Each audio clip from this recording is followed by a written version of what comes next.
Hi, everybody. Welcome back to The Seventh Rule. Of course, Sirach Lofton and Denise Crosby are here. We are joined by very special guest, the legendary, the traveler himself, Eric Menuk. How are you? I'm doing great. Thank you, Ryan. This is going to be so much fun. Very quickly, we have the trivioids of the week. Commander Riker wants Counselor Troy to look these visitors over. Commander Argyle says Mr. Kaczynski's methods are meaningless. The Enterprise's velocity is off the scale. The Enterprise is on the far side of Triangulum, whatever the heck that means. Starfleet will receive the Enterprise's message in over 51 years. Space and time and thought aren't the separate things they appear to be. A Targ is on the bridge. Picard likes his tea nice and strong. Up until now, the Federation has been uninteresting. And Counselor Troy feels such an abundance of well-being on the ship. It feels like quite wonderful. All right. Oh my, I got goosebumps. Well, thank you so much for joining us, Eric. We had a blast watching this episode, and we hope you're doing real well today. Thank you. I am. Thank you, Ryan. Mm-hmm. It's great to be here. I love seeing Denise. I've not seen her in forever. It's great to see her. Sirach, I've never met you before, but it's really nice to meet you. So I'm psyched. Well, pleasure is mine. Eric, when you first got this role, what kind of background did they give you to the character, this traveler character? It was interesting because before I had the traveler, I had been auditioning for Data, came down to Brent Spiner and me, and fortunately he got it. At the time, I didn't think it was fortunate, but now, in retrospect, looking at my life, it's fortunate. And so, actually, this is one of the very few times in my acting career that I didn't have to audition for a role. They called me up, they wanted me to play this role. And it was interesting because, they sent me an early version of the script, and it seemed like a very ethereal character. I really liked it a lot. And they were saying, yes, very heady, he's not really familiar with the language, but he's the traveler. He's been around. So he's good at picking up languages and things like that. And I still remember the one thing that I went in and, oh God, what is his name? Rob? Can you tell me more? Bowman? Rob Bowman? Yeah. Thank you. Bob Bowman. He was he started out, this is before, X-Files, he was doing all that. He was amazing. Sat down with him, and we had a really long talk about what he wanted out of the character. And it was one of the many people in my career who said less is more. And we went through him. He was very in touch, with oh God, this is old age. Michael, makeup guy. Westmore. Westmore. Yeah. Famous guy.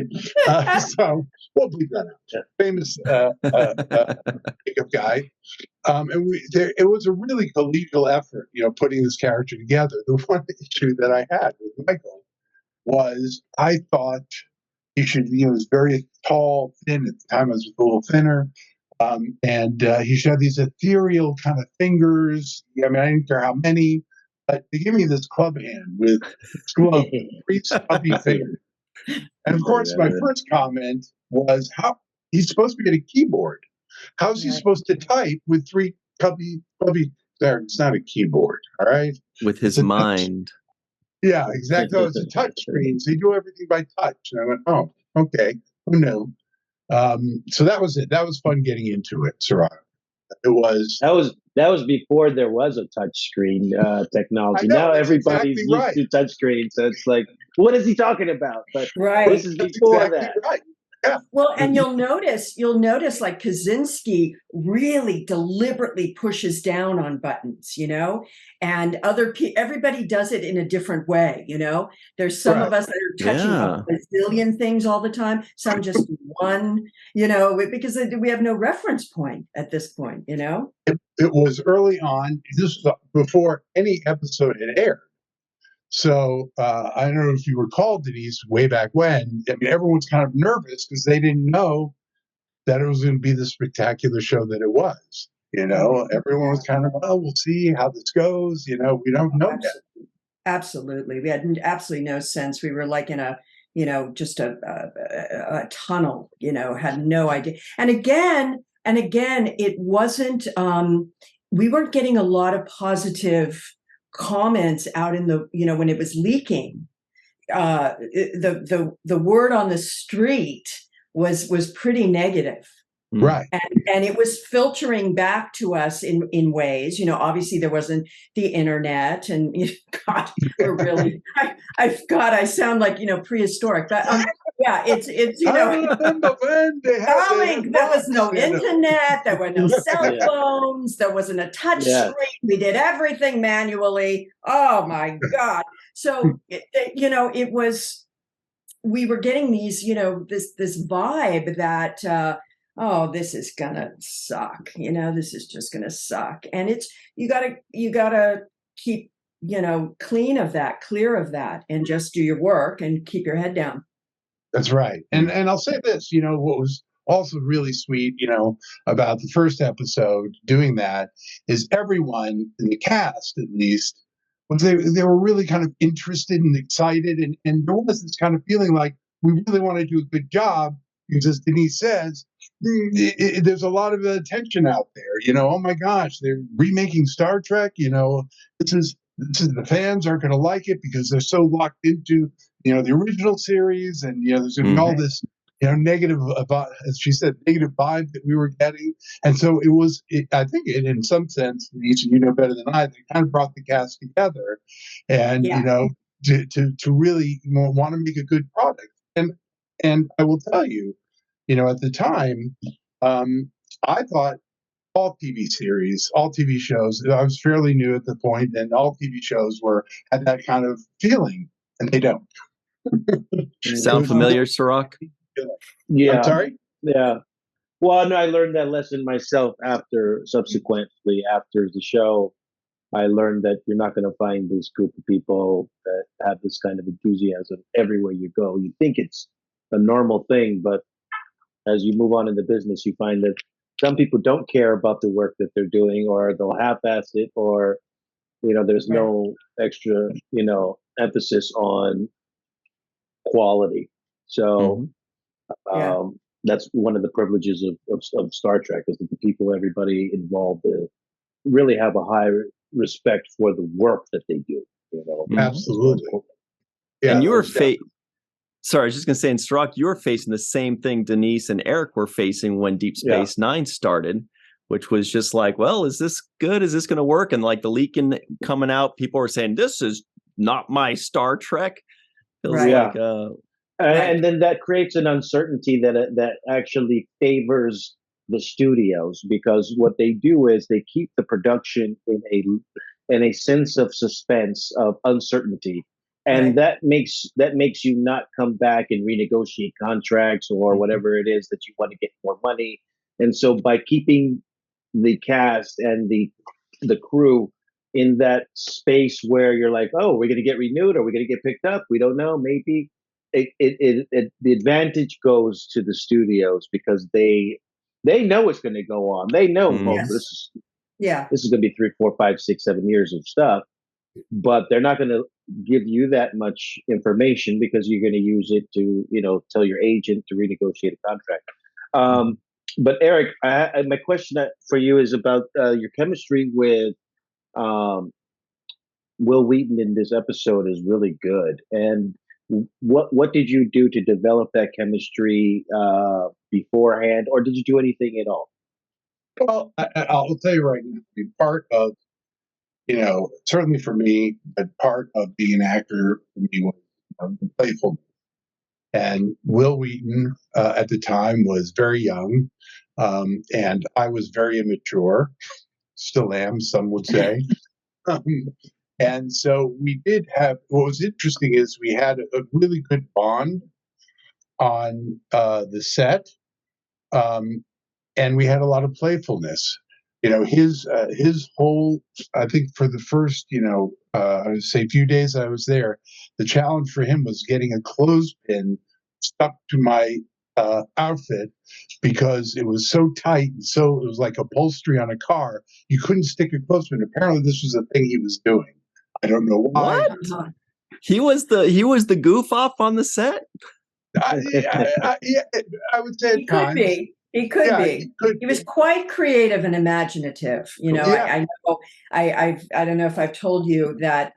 He had a schoolhouse. He had his own trailer, but he had then a schoolhouse trailer, and it was. I went in it one day to just check it out and see him. It was fantastic. He had just clothespins everywhere. Yeah, clothespins everywhere. Just decorative and creative, imaginative space. He really turned it into, this wonderful, wacky world that was so creative. And yeah, he was really fun. Was and I will say, at the time, he used to complain about, I'm just a nerd having fun. And, at the time I felt the same way, that it was the meeting of the nerds, so to speak. And so, yeah, we did have, thank you for noticing that, Sirach. We did have really good chemistry. And, over the years, I've reconnected with Will several times. It's been a while now. But we really did have a good chemistry on the set. Mm-hmm. I enjoyed working with him a lot. Well, and also it's the first time in the show that you're getting a sense that somebody really gets the character of Wesley.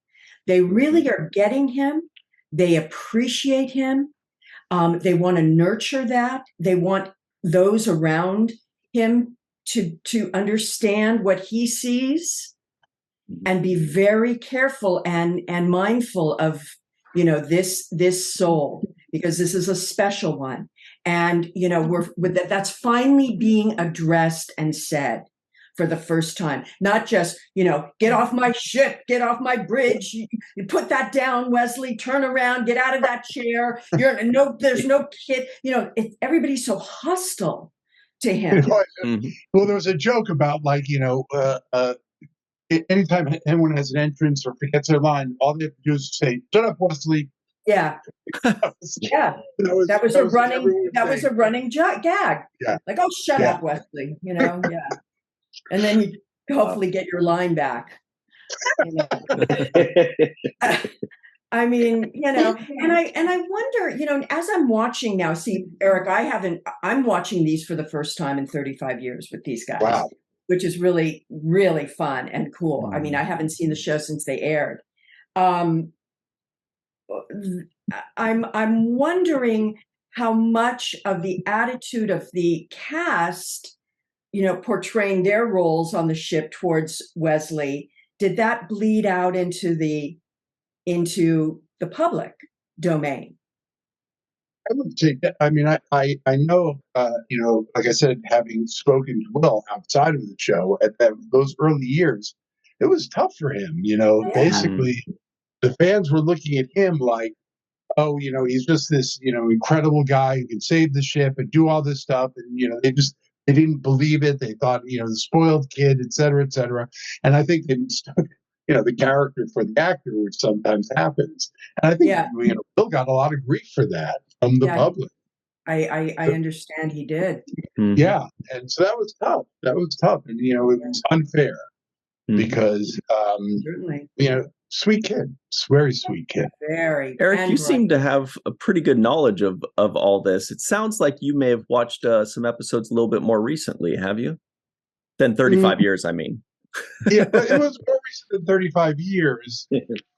Not that recent. I think actually when they remastered the DVDs, they played like 2 episodes that were in movie theaters. And one of them was this episode, and I don't remember what the second one was. So that was, I don't know how long ago. That was a few decades or a couple decades ago. I went to the movie theater to see, that episode. And it was great because family on the East Coast got to go to movie theaters there and see the episode. So that was fun. I have not, it's interesting when you get to be, my youthful age, you can forget what you had for breakfast, but things that happened 40 years ago or 35 years ago stick like glue, and especially, I'll tell you, this, because it really was a unique experience for me. Even within the acting world, to be on that set working with the cast of people who are all phenomenal. As Sirach said, you feel like, oh my gosh, is this what it's like all the time? And it's not. And it was really a unique experience. So I do have a very fond recollection of doing that. And like I said, really phenomenal director. I mean, everything kind of came together for me in that one episode. It was really nice. Yeah, I want to do a little segue to the director that you brought up now, Rob Bowman, which I'm looking back at his resume. It looks like he was an associate producer on the A-Team prior to his, Star Trek Next Generation. And then after the Next Generation, he's a producer on the X-Files, which you mentioned as well. So looks like he's left his mark in the world. Absolutely right. Now, what I'm not sure of, because I think he was Rob Bowman Jr., so I don't know if the A-Team was his dad or was him. Ooh. I don't know. They got him credited. Really? Oh, you're right. Oh, he was quite young. What you mean. Yeah, he was quite young on that first episode. He went on to do a bunch of Next Gen. We really liked him. The producers really liked him and hired him a bunch. Well, if there's a senior and a junior, they really should just combine the credits, right? Isn't that? If they're going to share the same name, then they just... Right, exactly.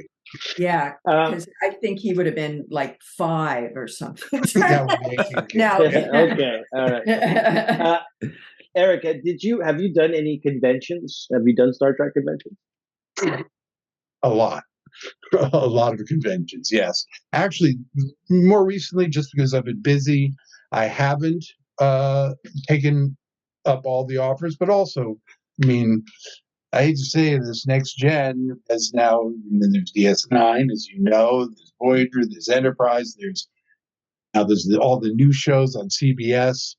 Us old folk kind of get pushed down, so I don't get invited a lot. What I do a lot is the cruises, not the big ones, the little ones, because I really enjoy them, and I've gotten to know the people who produce them, so it's fun. That's fun. And after 30 years, now it's just, I almost know everyone who's on the boat. I almost know everyone, who's on this, and it's like an extended family.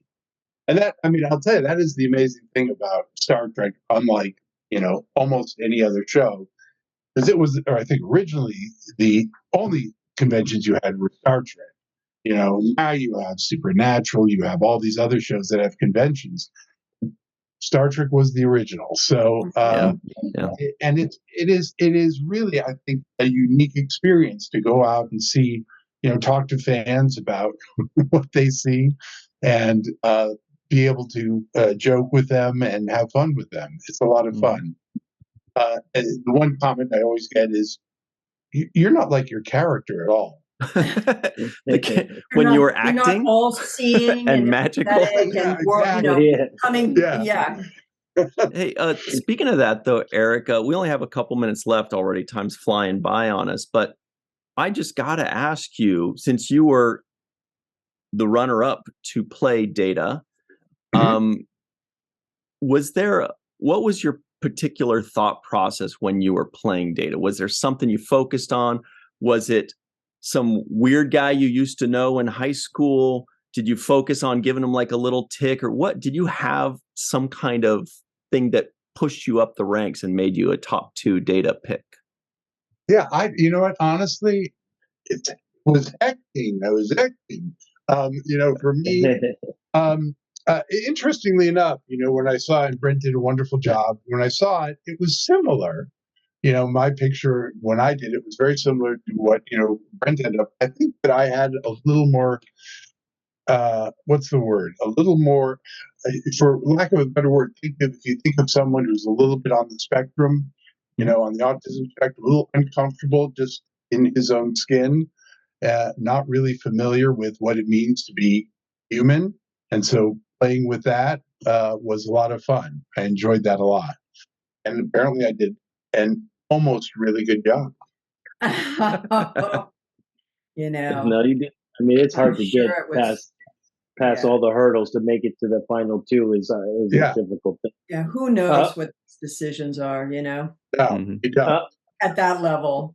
Now, Eric, you said you're a lawyer now, and my question for you is: did you already have your law degree when you were acting, or did Nope. you go back?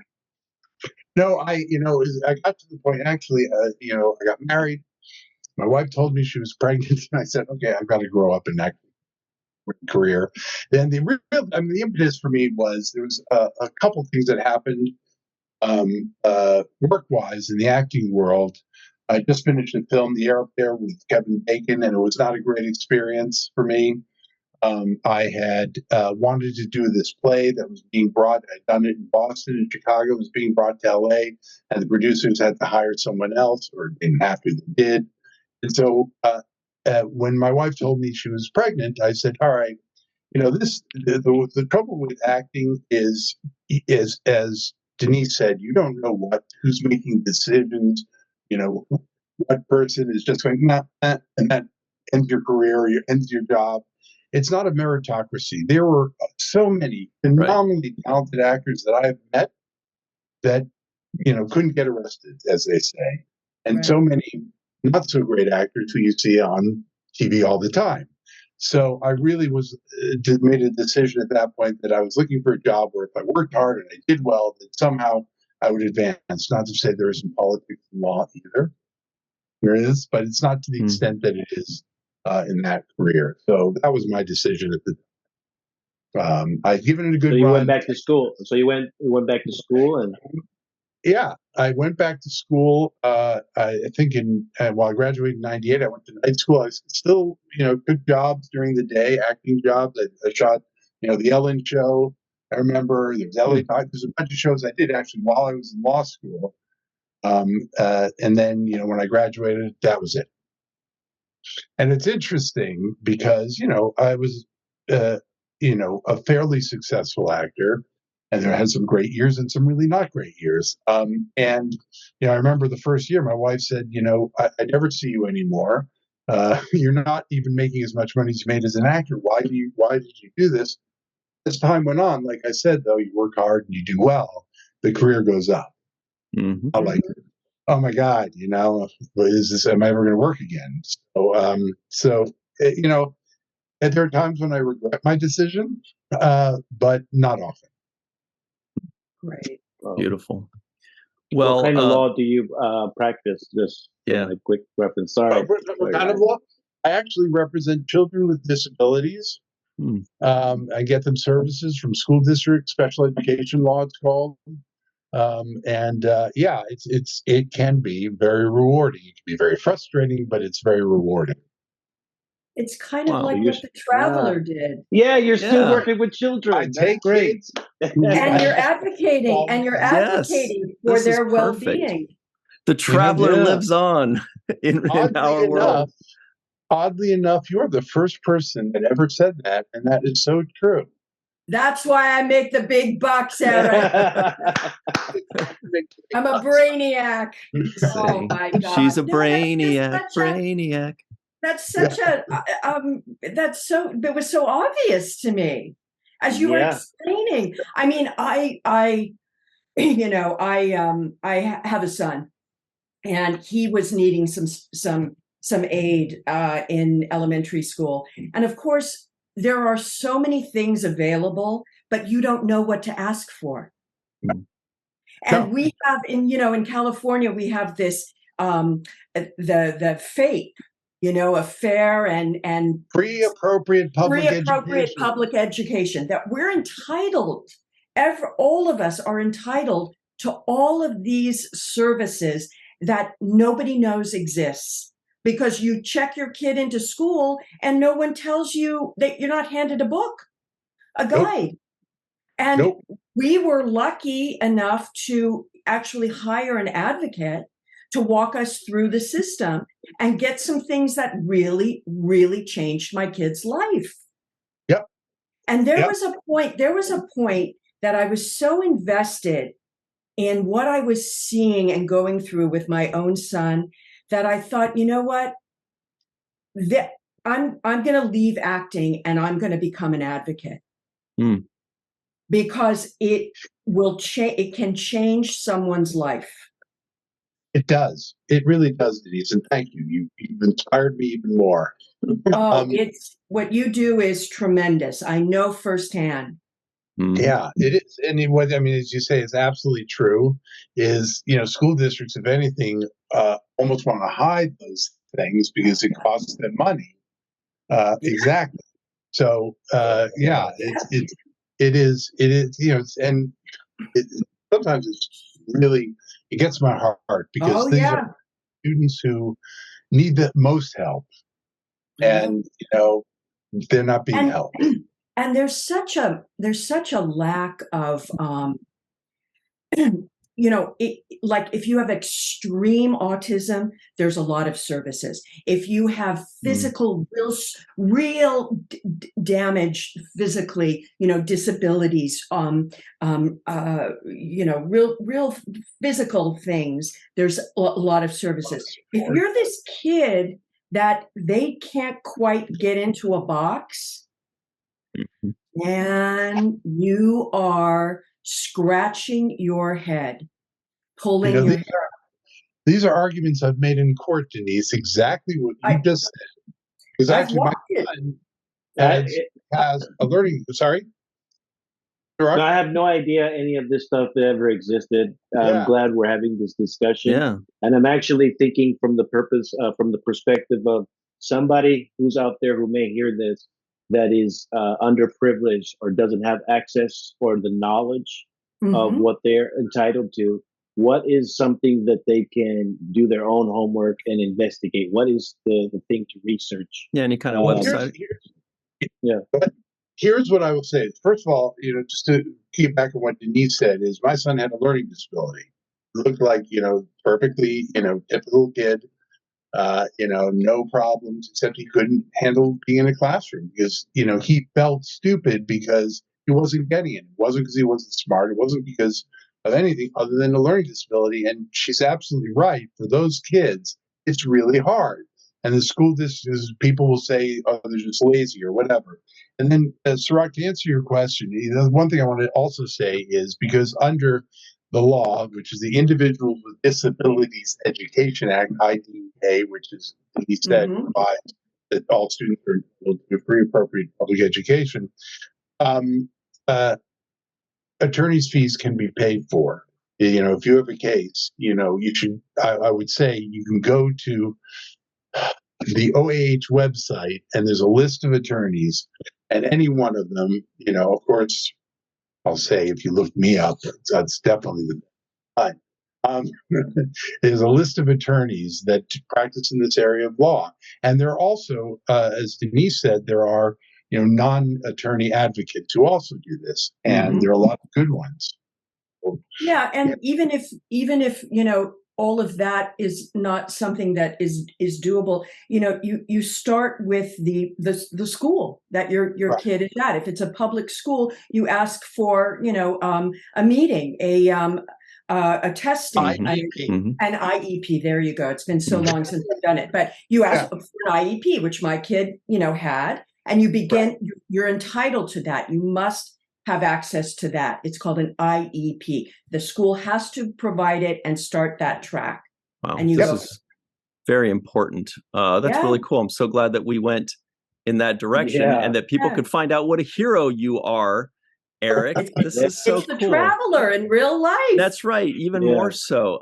We do have to run, but thank you so much, Eric. Please give us the online information that we can include in the description box below so we can add these websites. So anybody that needs that kind of help and doesn't know that these kind of things are out there for them and their children, please check out this information. You want me to email it to you? I can email it to you. Please, and we'll include it in the box. Thank you. I really appreciate that. So everybody check that out. Stick around, Eric. We're going to give a very special thanks to Homer Frizzell, Dr. Anne-Marie Siegel, Eve England out in Wales, Yvette Blackman Tom, Carmen a.k.a. Skillet, TJ Jackson Bay out in Missouri, Bill Victor Arukin, Titus Muller, Darlena Marie, Dr. Muhammad Noor, Tierney C. Diekman, Anna Post, Rex A. Wood, Anil O. Palat, Joe Balsarati, Mike Gu, DQ, Neil Akasaka, Justine Norton Kurtzen, Dr. Stephanie Baker, Carrie Schwent, Faith Howell, Edward Foltz, My Live from Tokyo, Matt Boardman, Chris McGee, Justin Weir, Jake Barrett, Jane Jorgensen, Henry Unger, Jed Thompson, Amy Renee Haynes, Sean Mouch, Marcia Classic Schreier, and of course, Dr. Susan V. Gruner. Thank you so much, Eric. This was so cool. Everybody check out the information in the description box below. We really appreciate what you do in real life, Eric, even more so than you taking the time to join us today. My pleasure. Great. So everybody at home, stick around. We've got the free-for-all up next, and we will be right back on the seventh rule. The Harada are a reclusive insect-like race known for its idiosyncratic attitude towards protocol. Felix Leach calls Picard a private dick. And in 2026, a shortstop for the London Kings will break Jolton Joe DiMaggio's 56-game hitting streak record. Hello, everybody, and welcome to The Seventh Rule with Sirach Lofton and Denise Crosby. Hello. My name is Ryan T. Husk. Today we're doing a review of Star Trek The Next Generation, Season 1, Episode 11, The Big Goodbye, written by Tracy Torme and directed by Joseph L. Scanlon. This was January 9th, 1998. Special thanks to Grandpa One for sponsoring this entire season. And we have a very special guest today, everybody. Felix Leach himself, Mr. Harvey Jason. Hello, Harvey. How are you?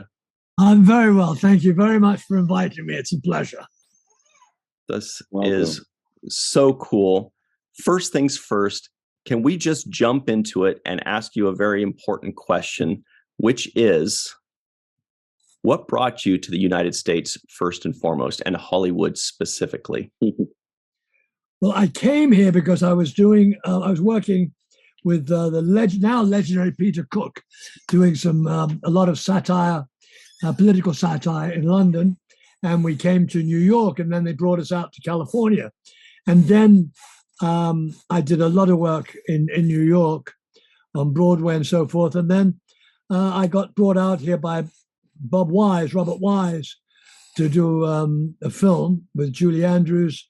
And then I was commuting for a long time. And then ultimately moved out here and stayed here ever since. So I am a transplant to the West Coast. And I've been here next week will be 172 years I've been out here. Wow. Congratulations. You look amazing. You look amazing. I want to talk to you about your beauty secrets later. Which movie did you do with Julie?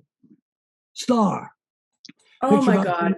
Yeah. So she was my mother-in-law for many years. I was married to Jeffrey Edwards, her stepson with Blake. Yeah. And I love her dearly. And so you must have known Dudley Moore as well, yeah? Of course. Yeah, of course. Wow. Loved Dudley. Very well. Yeah. Loved him very much.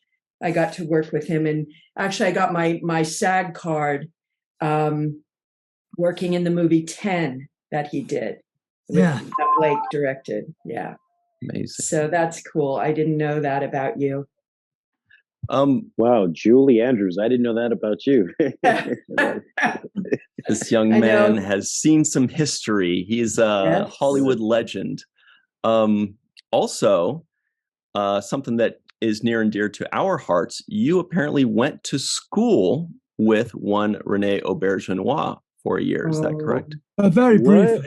I came, very briefly. I went to Carnegie Tech for a minute and a half and met, a cup of coffee. Rene, yeah. So we've known each other for a long time. I knew him, we were kids. Yeah. I was very fond of Rene. A lovely fellow and a lovely actor. Mm-hmm. Mm-hmm. Absolutely. Carnegie Tech. Yeah. Wow. Okay, so one more thing I just want to bring up before we really get into this episode. Word on the street has it that Seth MacFarlane of Family Guy and the Orville walked into your bookstore that we'd like to get about a little later and actually recognized you as Felix Leach. Is this correct? Yeah, he did indeed. Yeah, he came in, he said, "Oh my God," he said, "Felix Leach." Well, I didn't realize he knows everything about Star Trek. I mean, he's the number one Star Trek fan. He said, "Oh, Felix Leach." I nearly fell over. I said, "Oh, did you know this?" And then he saw, the plate with the Felix. Oh yeah. But no, that was very. It was a funny experience doing that because I had known, I knew Gene Roddenberry for a long, long time, and I was very close to Gene and Majel. And I was a big fan of Gene as a person, as well as the fact that, he's a tremendous creative talent. He was tremendous. And I remember the very first time I met Gene, I was sent in to meet him for a pilot to play an East Indian. And I went in as an East Indian. And I said, "I'm very pleased to meet you, Mr. Roddenberry." And I'm sitting here talking to him like this, and he's enunciating clearly as though I don't speak proper English. He sat there about 20 minutes, and he said, "Oh, tell me about yourself." And he said, "Well, not to tell, but I work a lot of time when I'm in Delhi. I work a lot of it, and I do a lot of Shakespeare. But I don't." And he said, "Oh, really?" And yeah, I do a lot. On the stage, I'm a lot in Delhi and in Agra. I do a lot of work in Agra. And we're talking about 20 minutes, and suddenly I stopped. I said, "Actually, I got to tell you, I'm not really Indian, God. Then we had a long conversation, and then he said, "Look, I'd like you to play this part in this pilot that I'm doing," and so we did. It was a terrible pilot, but we had such fun. My old friend Mariette Hartley was in it, and a very dear friend Ted Cassidy was in it. Oh my God! Genesis 2, and Gene was really fond of this pilot, and he had our little buttons made. I think there were 5 of us that were starring it, and had buttons made with our pictures on it. And he had a big party at his house for us, and he had great hopes for it. And it was a disastrous failure. It was a terrible failure. It was awful. It was actually a terrible show, but we had a lot of fun doing it. And he was very disappointed when they didn't pick it up. But we all were too, Do you remember what the show was about or what it was called? It was called Genesis 2. Oh, right. Was it a science sci-fi thing? Yeah, it was a sci-fi. It was Mariette, Ted Cassidy, me, and Alex Cord, I think. Alex Cord, yeah. And a couple of other people read it. And sadly, it didn't sell. And Gene Majel was in it. We were very disappointed. But I remember it was a lot of fun doing it. I remember that. We had a lot of fun. It's 100 years ago. We had a lot of fun doing it. But Gene was very, very helpful to me. At one point, I was writing a movie, and I was having trouble with a particular scene, and I ran into Gene on a set. I was doing a show at the same time as an actor, and Gene came to visit. I said, "Oh, I wonder if you could help me out." And I explained the scene to him. So I'm having trouble writing this particular. He was fantastic, and he worked it out. He was remarkable, absolutely remarkable. He was such a hero to me, this guy, in so many ways, because he was devoid of any sense of, as you must know, he had no pretentiousness whatsoever, no snobbery. He was just a superb person. Yeah, very generous man, very, very generous. Yeah, he with was. His heart and his mind, and and how clever, how brilliantly, what a genius. He really was. He was a genius to me. Look at this, this legacy. Yeah, absolutely. Mm-hmm. Yeah. Oh. And so he was sticking with sci-fi. Yeah. Yeah, it was a fun episode to do this show. The guy was very difficult. The big actor that what's his name? Oh, right. Let me Oh, look Red that Block? played Red Block? yeah. played Red Yeah, Block. yeah. Well, I can't think of his name. Mm-hmm. Lawrence Tierney. Larry Tierney. Oh, yeah. Shout Larry out to Tierney, Tierney yeah. C. Diekman, everybody. Yeah. That man Larry has done a lot of work. A lot of Yeah. I've heard his voice. His voice Yeah. is so familiar too. Yeah.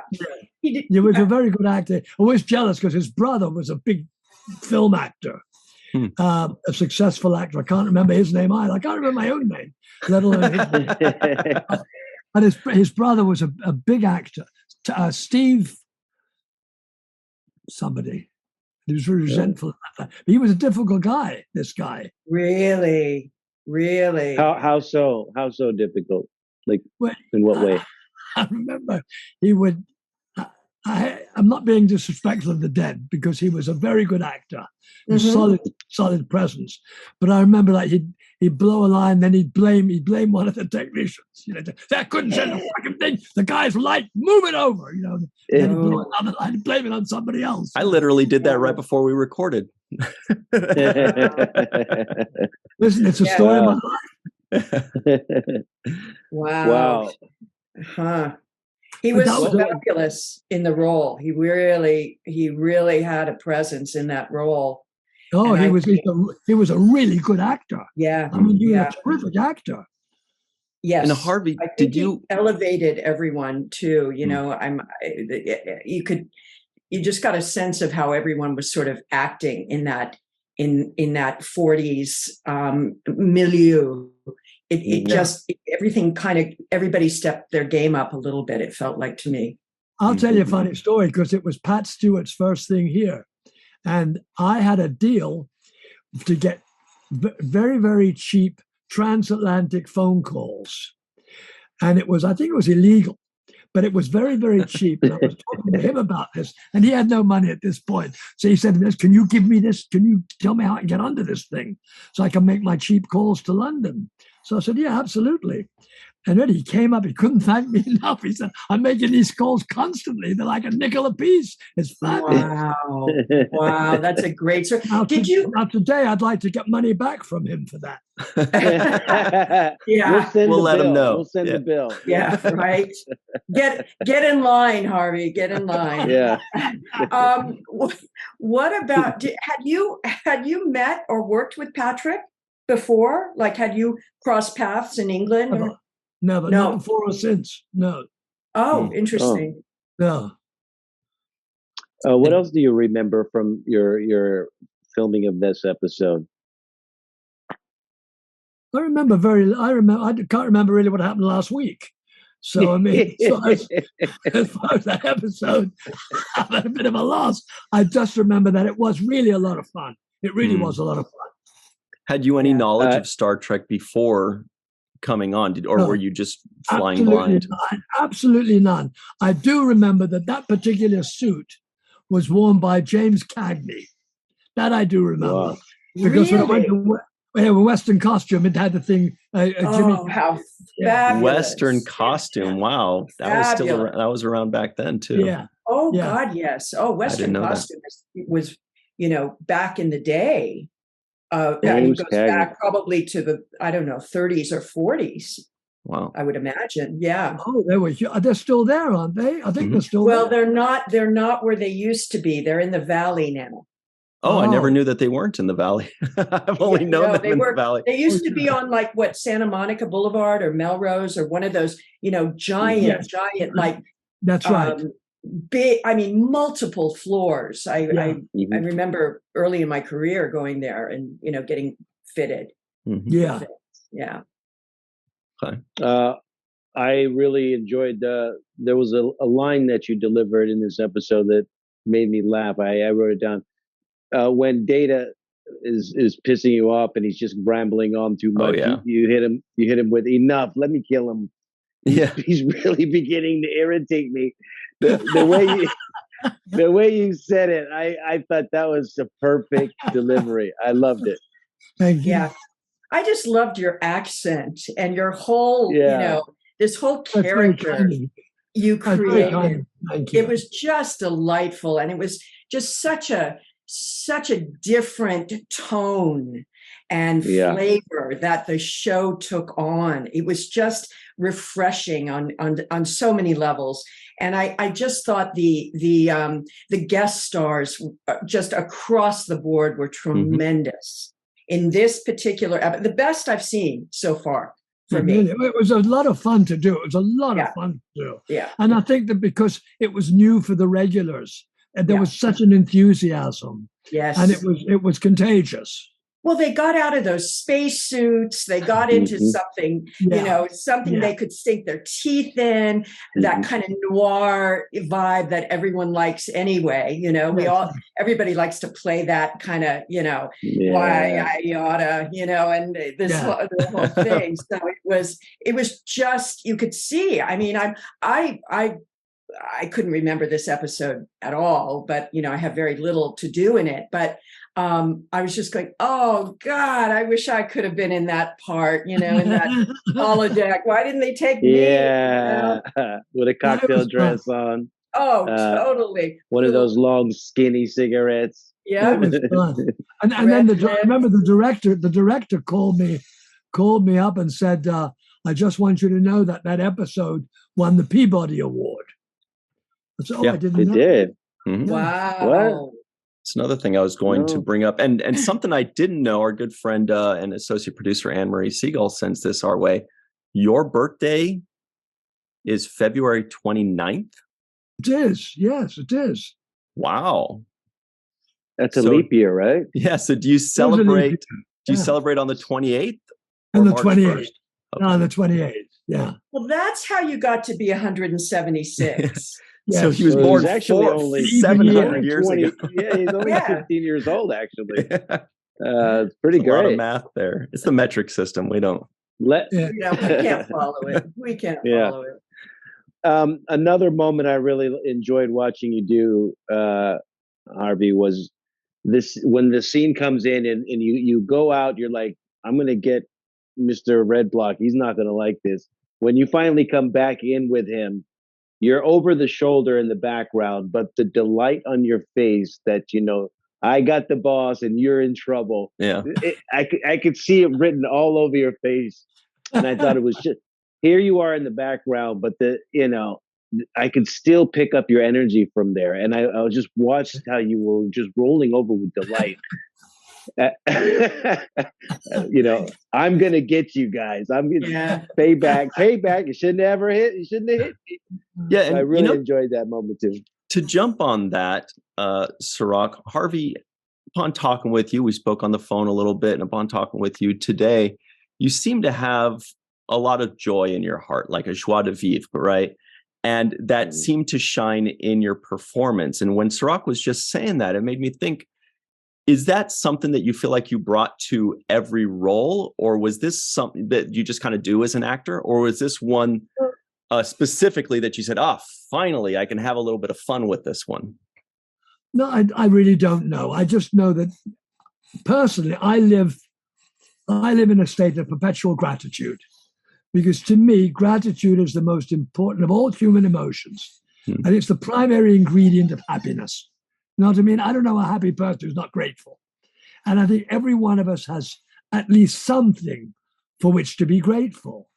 And it just propels me through life with enthusiasm. So I don't know. I've felt that for many, many years. And then, 24 years ago when I finished this particular movie and decided that I'd had enough of the acting thing and I was going to go into the book business. I remember I'll tell you what, I remember I was in my trailer with the directors, with Steven Spielberg. And I said to Steven, you know what? When we wrap this film, I'm in the book business. He said, what? And he'd met my family. So I said, Louis, my son, was selling books at book fairs and so forth. And I said, I'm going to go into business with Louis. We're going to open up a shop. He said, what are you talking about? You're one of the stars of this movie. I said, no, but I've done it all my life, and it's a whole new chapter. And he said, I don't believe you. And then we opened the shop, 24 and a half years ago. And it's called the #1 first edition shop in America. And I believe that's God's grace. I mean, that's God's grace, because we sell exclusively first edition collectible literature, the greatest books ever written. And it's tremendously rewarding. It's rewarding. And God, it looks beautiful. We do a lot of gifts for the Oscars and all the award shows and stuff. But, so I've had a wonderful, a rewarding career in the business. And now another chapter was able to be opened for me, which is rewarding in a very different sense. And so many big names come into your store and give you their words of encouragement, like Eric Idle here. Yeah. Where is the bookstore? It's on Sunset Strip. Oh my God! Okay, I cannot wait to come in. Yes. Oh, it's just. I mean, it looks gorgeous. To work with my son, and then to be surrounded by the greatest books ever written in the first edition. We've got the first separate printings of Shakespeare's plays here. I mean, we've got some incredible. Wow. It's investment literature, really. Yeah, sure. Well, we are big book lovers in my family, so definitely, I cannot wait to come in. Oh, that's really cool. And the place is called Mystery Pier Books. You can find that at mysterypierbooks.com, everybody. If you're local, even if you're not local, please do check it out. There's no way Seth MacFarlane's going to walk into some rinky-dink place. Obviously, this is the real deal, and it comes very highly regarded, apparently. I love Seth's quote you have on. I love the bookstore. Now I have to learn to read. It was great, of course. Well, wow, that's pretty amazing. Yeah, and Harvey, we really appreciate you taking the time today it's a great to join us. It's an honor and it's a pleasure. Thank you so much for inviting me. It's a great privilege. Thank you. I love the sentiment you shared with us as well. It's really important to put that out into the world, to put gratitude on the table, and remind ourselves always of to come forth from that point. And I think it will. I think it was really a beautiful thing for you to say. Thank you. Thank you. Thank you very much. Listen, it's been a privilege. Thank you so much for having me. Absolutely. Harvey, thank you. We appreciate you. Everybody go check out mysterypierbooks.com. Stick around, everybody. We will be right back with a little bit more on the seventh rule. Troy and Yar share a giggle at Commander Riker's expense. The only sneezes Worf knows are Klingon sneezes, and Captain Picard eats a snowball. Hello, everybody, and welcome to the seventh rule with Sirach Lofton and Denise Crosby. Hi, guys. My name is Ryan T. Husk, and today we're doing a review of Star Trek The Next Generation, Season 1, Episode 13, Angel 1, written by Patrick Berry, directed by Michael Ray Rhodes. This was January 23rd, 1988. Where were you? We have a very special guest today, everybody, Mr. Leonard Crofoot, who played Trent in this episode. Welcome. Thank you. All right. Also, everybody, special thanks to Grandpa One, a.k.a. Tim Baum, for sponsoring this entire first season. And special thanks to Linda Anderegg for this particular episode. She loves it. How's everybody doing? We're good. We're good. Doing good.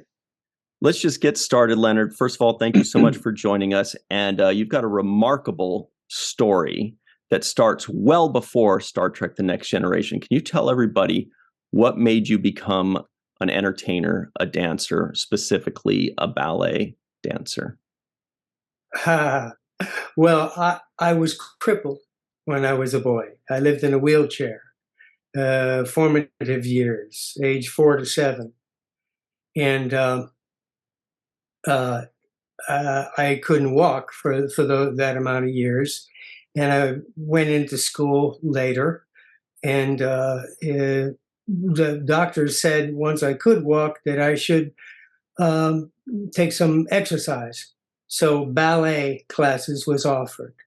And I had one leg longer than the other because I wore a leg brace as well with a Frankenstein shoe. And I had a cross the leg around and stiff leg. So one leg was shorter, about 1.5 inches shorter. So they said ballet class would be the best thing to do. Of course, this was the 50s, and we're supposed to wear tights around those days, and but I went into it, and I said yes because I liked the teacher's daughter. She was a vavoom. And really, she was layered. Vavoom. I just loved her, and I wanted to be in the class with her. She was a real looking girl, and so anyway, I got to taking classes from there on. I fell in love with dance, and it gave me a purpose, and got stronger, and so then I just became a professional after that. I just started working, right out of high school. I got into my first Broadway show, The Happy Time. I was 19. And before that, I was with the Bolshoi and Kirov. I danced with them as an American student. We first saw Hirok. And that was wonderful as well.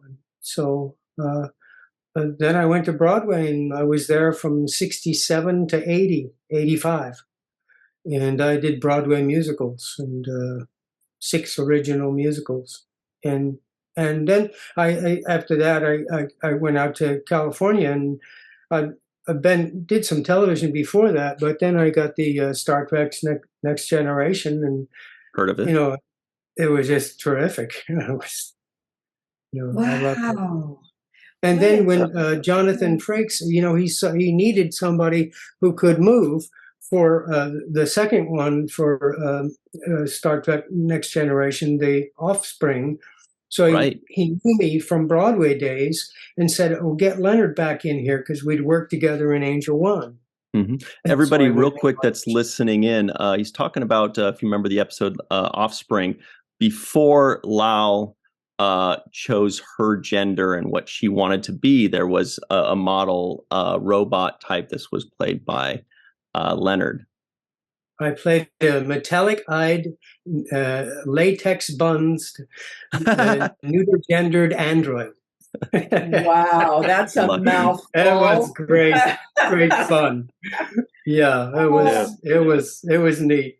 Oh wow! Oh my God! Yeah, I was almost naked, but they wanted to have buns, showing, but they couldn't. They had to be latex for television. So, yeah, it was neat. Yeah, you almost had your buns out in this Angel One episode. Yeah. You noticed. I noticed that a little bit. There's a great shot of your bum. Yeah. As you're walking away with the little strategic I remember. straps. Really. Yeah, those straps were. That's a great word, Denise. Strategic. Yeah.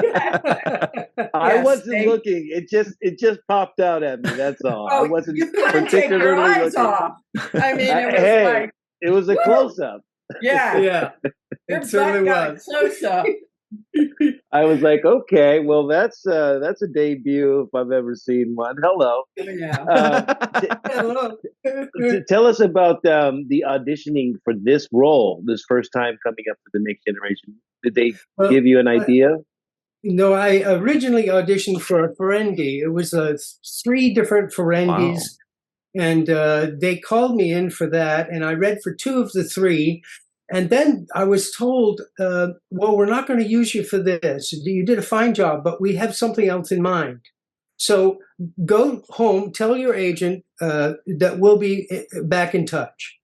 So I said, okay, thanks. So a couple months, 3 months, I forget how many months exactly, but they called me in for Angel One. And that's what they had in mind. Wow. So they had me read, and I read and said, okay, thank you very much. We'll be in touch. We're going to call your agent. So then I got the part. Wow. Just so to they rewind. had it in mind previously. You know, Yeah, just to rewind a little bit. First of all, Yeah. it's very clear in your acting that you're a dancer. Your posture is amazing. Your musculature is perfect. I mean, because ballet is no joke. You need to be extremely strong to do that, especially in the lower half. But auditioning for the Ferengi, I had no idea about that. Do you remember anything about that process, or what they told you, or what you did? Because I can't imagine somebody with the dancer's build and the dancer's posture and movements doing this herky jerky thing that we saw the Ferengi doing. Yeah. It might have been quite different if Leonard would have played Absolutely. that. You know? He'd be more, you know, they'd be more graceful. Like, yeah. Well, I think it had to do with height. I think they were looking for short men. I think that was the prerequisite. And usually in many cases with me, that is the case, that they want a shorter man. So then I'm, you know, I'm put in the pool. I think that's what it was. I don't remember the name of the title of it, but it was Outpost. with 3 Ferengis. 3. And Yeah. I don't remember much more about it. As far as the audition goes, I think they were like fighting with each other, as I recall, but I'm not quite sure. But it had to do with height. That was the prerequisite for getting us in, because everybody was around the same height when I auditioned. Yeah. So That's I not think right. that was. I want to go back to the story you said about being in the wheelchair. Yeah. And so once you got out of that wheelchair and started the rehabilitation and getting into ballet, you never looked back from that point. That you never saw the wheelchair again. And did the I did. Yeah, my dad offered it to me when they were going to get rid of some things. He said, maybe you want to keep this sentimental, you know, with your porta potty and the whole thing, you know. You know, no, I had what was a disease of the hip, the right hip. It was called Perthes. It's similar to polio. So that's what I had. And you have to stay off of your leg. But I had a secret hiding place, the weeping willow tree. You know, when you're young, nothing's going to keep you in a chair, you know. So I used to, hand over hand, I'd crawl up into the tree from my wheelchair. I wasn't supposed to walk. The doctors said, don't walk, because this could be life-changing. You will never you'll be crippled for life. But I had the weeping willow tree. And actually, I wrote a story about it. It's coming out on iTunes and streaming. It's coming out. I wrote the whole thing about that. And it's coming out with TuneCore. TuneCore is putting it out. What is the story going to be called so that people can look out for it? Well, it's called School Day, and it's an album which is just a single. And it's going to be elementary school, it's called. And right now I have it planned for May 22nd to be released on all streaming everywhere. It's about 8 minutes long. And it shows what it felt like for a boy. It's written in the third person. So it's this kid, you know, but it's really autobiographical. It's me. And it's what he felt, you know, going to school for the first time. So School Day, it's that day. And I kind of like it. I hope people will tune in and check it out.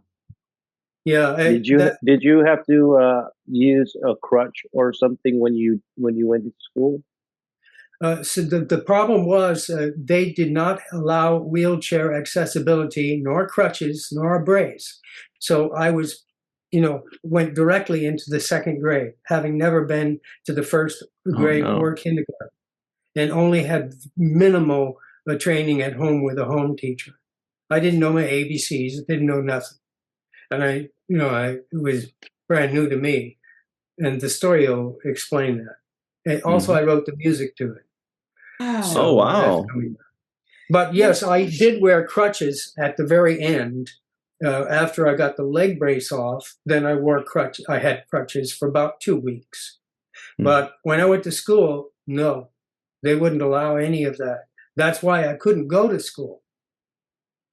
No wheelchair accessibility. It's interesting we're talking about this because just this past week, last week, the woman who was instrumental in changing LA's school, in changing educational laws to allow wheelchairs in the classroom, she just passed away. Wow. She was nationally recognized because she had polio as a child and was forbidden to go to school. And she later became a teacher herself. So she Nice. She was active in absolutely sort of the grandmother of this movement of that to change. Bless her heart. Education. Yeah. I wish I could remember her name offhand. I was driving in the car and NPR was talking about her work and her contribution to this. And it was, you take so much for granted, but this was not a possibility for you as a child to actually go to school. No, I couldn't go. When you first entered a ballet studio, what was that like? I mean, I studied ballet and I know how insanely difficult and grueling those that's my question too. It's like, the rigors of the training. It's very demanding to be perfect in that. You can't just. It's exacting. It's exacting. Ballet, which I mean, I'm assuming was incredibly corrective for your body. Well, but not at first. No, not at first. At first, I was 2 left feet with 1 leg shorter. And how did that? How do you how fix long that? Did that take? Yeah, What did that process? Yeah. My God. Well, it didn't come easy to me, but I wanted to impress the daughter. So I worked hard. I mean, I slammed it. I did the best I could. I tried to show up. And because I'd been sequestered into a wheelchair all those years, I was hot to trot. I wanted to put out energy, something fierce. So the hip was healed enough, or was it completely eradicated? They said it could come back in years later, but that's the doctors saying that as a precaution, I suppose, to cover themselves, perhaps, But I haven't had a problem with it, no. But I don't have the turnout in the right hip that I do in the left, so it is slightly restricted, but not so much. Not so much that it bothers me. To then go with the Bolshoi. I mean, Bolshoi and Kirov, yeah. I played a grasshopper. That's, I mean, really astounding. Were you in Russia with them, or were they here? No. It was American kids. They hired American kids to be in their ballet school, which was the Bolshoi. And then for the Kirov, it was this number where we played grasshoppers. And I was with the Bolshoi 2 years, doing the ballet school thing. So it was just in a ballet school with all these other Bolshoi dancers, fabulous, incredible dancers. And where was that? At the bar. Where was that, Leonard? At the Shrine Auditorium in Los Angeles. Got it. Okay. Yeah. That's where they... mega. It was beautiful. And Saul Hurok, he was the impresario. It's big deal, Jeez, no but it was so inspiring when you see those dancers dance. Man, you just want to do it. You just want to do what they're doing. Yeah, such an incredible turnaround. As Denise said, it's astounding. It's shocking that in 10 years, from 7 to 17, you could have that kind of metamorphosis and transformation. And then into acting, of course. and then into Star Trek. I'm kind of curious now. I wanted to ask you at the top, but this is way more interesting what you've been through. But were you ever a fan of Star Trek beforehand? Had you ever watched it or dreamed of being on the show, and what were your impressions when you were cast? Well, I saw all of the Star Trek original and just taken by it. I mean, I couldn't wait. So when I got called in for Star Trek: The Next Generation, I was like ecstatic. Are you kidding me? Oh God, I want this so bad. I was a real fan of Star Trek, the original. And then when I started with Angel One, it was the first year. Mm-hmm. So for me, everybody was everybody was so nice, so kind, so good, talented. From the cast to the crew to the administration, everybody. And everybody was, though, there was a certain tension in the air. Are we going to get, continue? So everybody was really gung-ho. Man, everybody wanted to put it into the whole pot and just do it right. Success, and it was kind of like that. That's how I felt. Yeah. So when I and at the same time there was all this joy of everybody saying, "Oh, can I get you this? Let's do." Very professional, but there was this air of tension because it hadn't been picked up yet. And then when the third season came, the Offspring, everything had settled in. Everything was cool and just homey, and everybody was wonderful with each other and just, it's easy going kind of thing, but still focused because it was Star Trek: The Next Generation. It was important. And so it was just terrific. I thoroughly enjoyed both times. You actually did return in Voyager too. I can't remember the episode offhand, but that just Virtuoso. I think Virtuoso. That's right. No, that's what it was. Yeah. Yeah. Mm-hmm. I played a dignitary. They called me and they said, "Can you do some comedic, reactions kind of thing?" I said, "Sure." So they called me in for this dignitary, and he was supposed to be looking at a concert, they explained that he'd never seen a concert before, this alien. So it was like they panned the camera, and I went, one of those, I don't know whether they kept it or not, but, so they laughed, so it was fun. It was just, gosh, I was out of there in probably about 3 or 4 hours, but it was really nice too. Nice to be back. Great. Leonard, when I was watching this Angel One episode, I had the feeling, or I was under the presumption that your character was in love with or had a crush on the main mistress. Yatra, yeah. And so then I actually felt like there was a deleted scene that we didn't get to see that showed some conversations between you. Were there any deleted scenes that you know of? No, not that I know of, but I was her henchman, and I pictured that we were, love interest, So when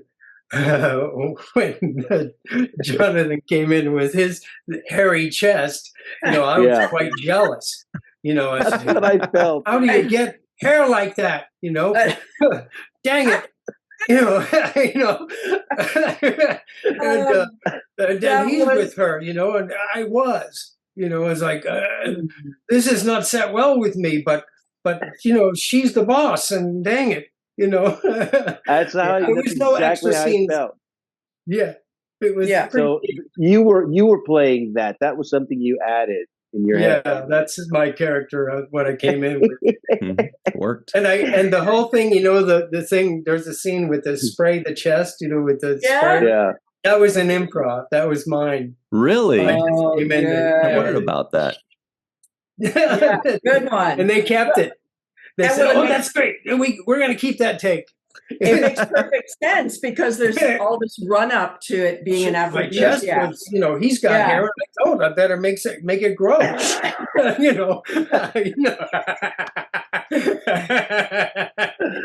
it was great. That was a nice excellent. moment. That was a great moment. Good touch. Good touch.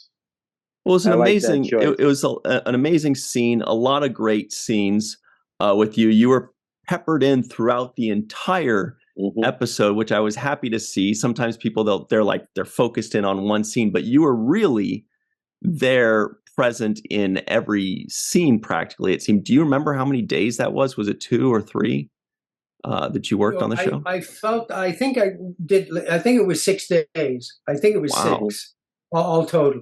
Mm. That's what I recall. It might have been 5, but I think it was 6. Almost a week. Mm-hmm. So Wow. Yeah. I think it was 6. Maybe it could have been 5 because maybe that weekend they let them out and then they went on to the next show. I'm not sure, but it wasn't 4. No. Yeah. Yeah, It took 7 days to shoot each episode. Which Yeah. is So I amazing. was thinking About. 6. Yeah. Mhm. Mhm.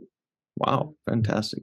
Well, Leonard, this has been so cool. We really, really, really appreciate you jumping on and Thank you joining so us much for the to invite. reminisce and tell us all about your story. You've got so much more to tell the world. By the way, everybody can look up leonardcrofoot.com. No W in Crofoot. But we will link that in the description box below so you can check everything out and follow up with his really cool iTunes story that's coming out on May 22nd called School Day. Please send us an email too to remind us, and we'll be sure to send it out as well. Well, thanks very much, Leonard. Really appreciate it. It's been amazing. Leonard, Thank you. what a pleasure. What a Likewise. wonderful, deep gift you have given me today. Oh, thank you very much. And you guys too, as well. Thank you for the invite. It was real pure pleasure. Let's do it Hi, again. everybody out there. Do it Yes. sooner than 35 years. God bless you. Yeah. Leonard will Yeah, still thank look you, the Leonard. same. Yeah. Thank you. You really turned tragedy into triumph, and we thank you for sharing that story. That's an uplifting story for anybody to know Thanks. that you can overcome so much and reach great heights that you have reached. So thank you for that too as well. Yeah, thank you. Great. And everybody at home, stick around. There's no excuse. Get up and go do something. Leonard is living proof that you can do anything. Stick around. We'll be right back on the 7th rule. Admiral Gregory Quinn is on Relva 7 and has requested to be beamed aboard the Enterprise immediately.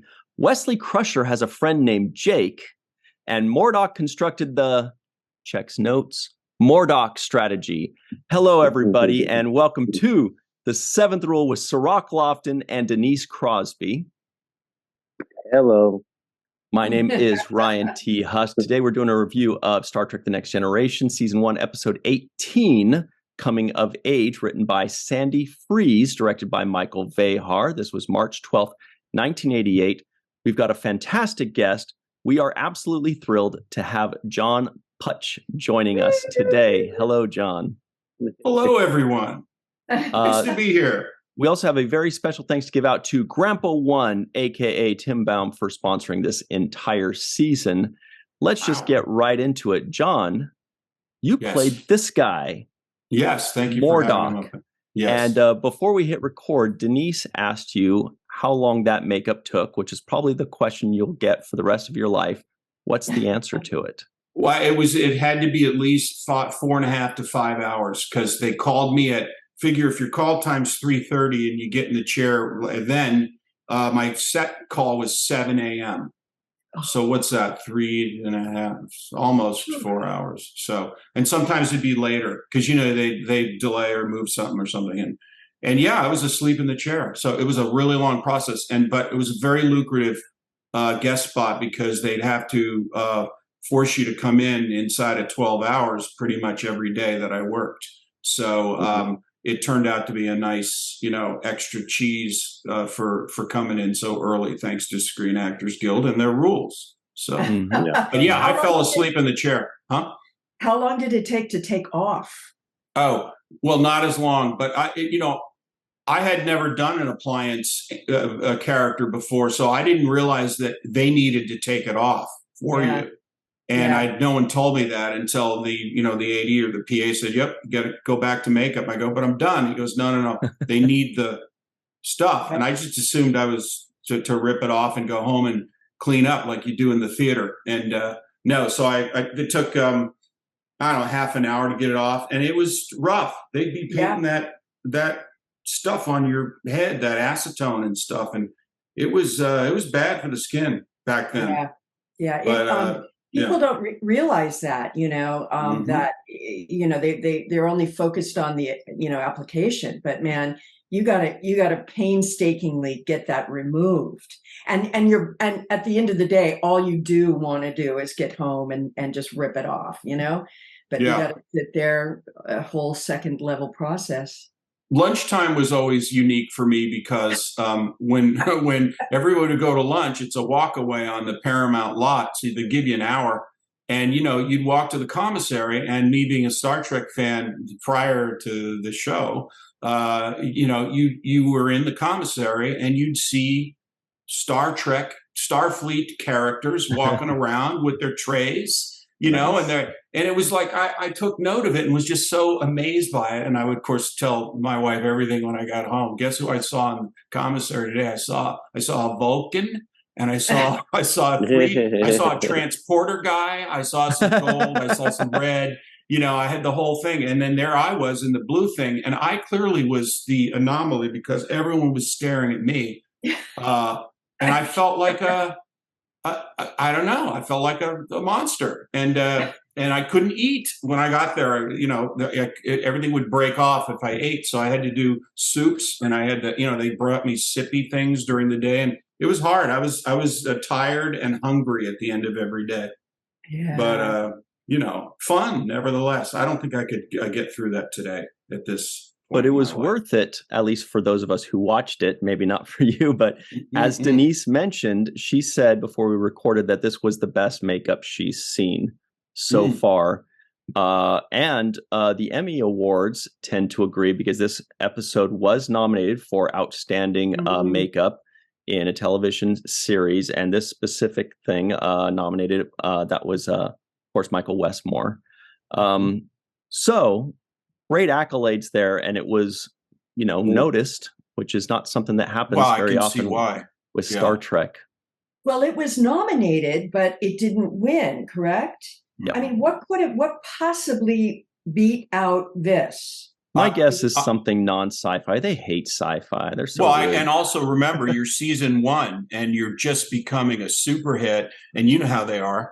And then, but he got his Emmys later. I mean, there were Emmys delivered later in year. Were there not? I'm pretty sure there were. Yeah, I don't know actually. Yeah, there were. Yeah, there were. Yeah, he's got plenty of Emmys. Yeah, he's got a ton of Emmys. He's all right. Yeah.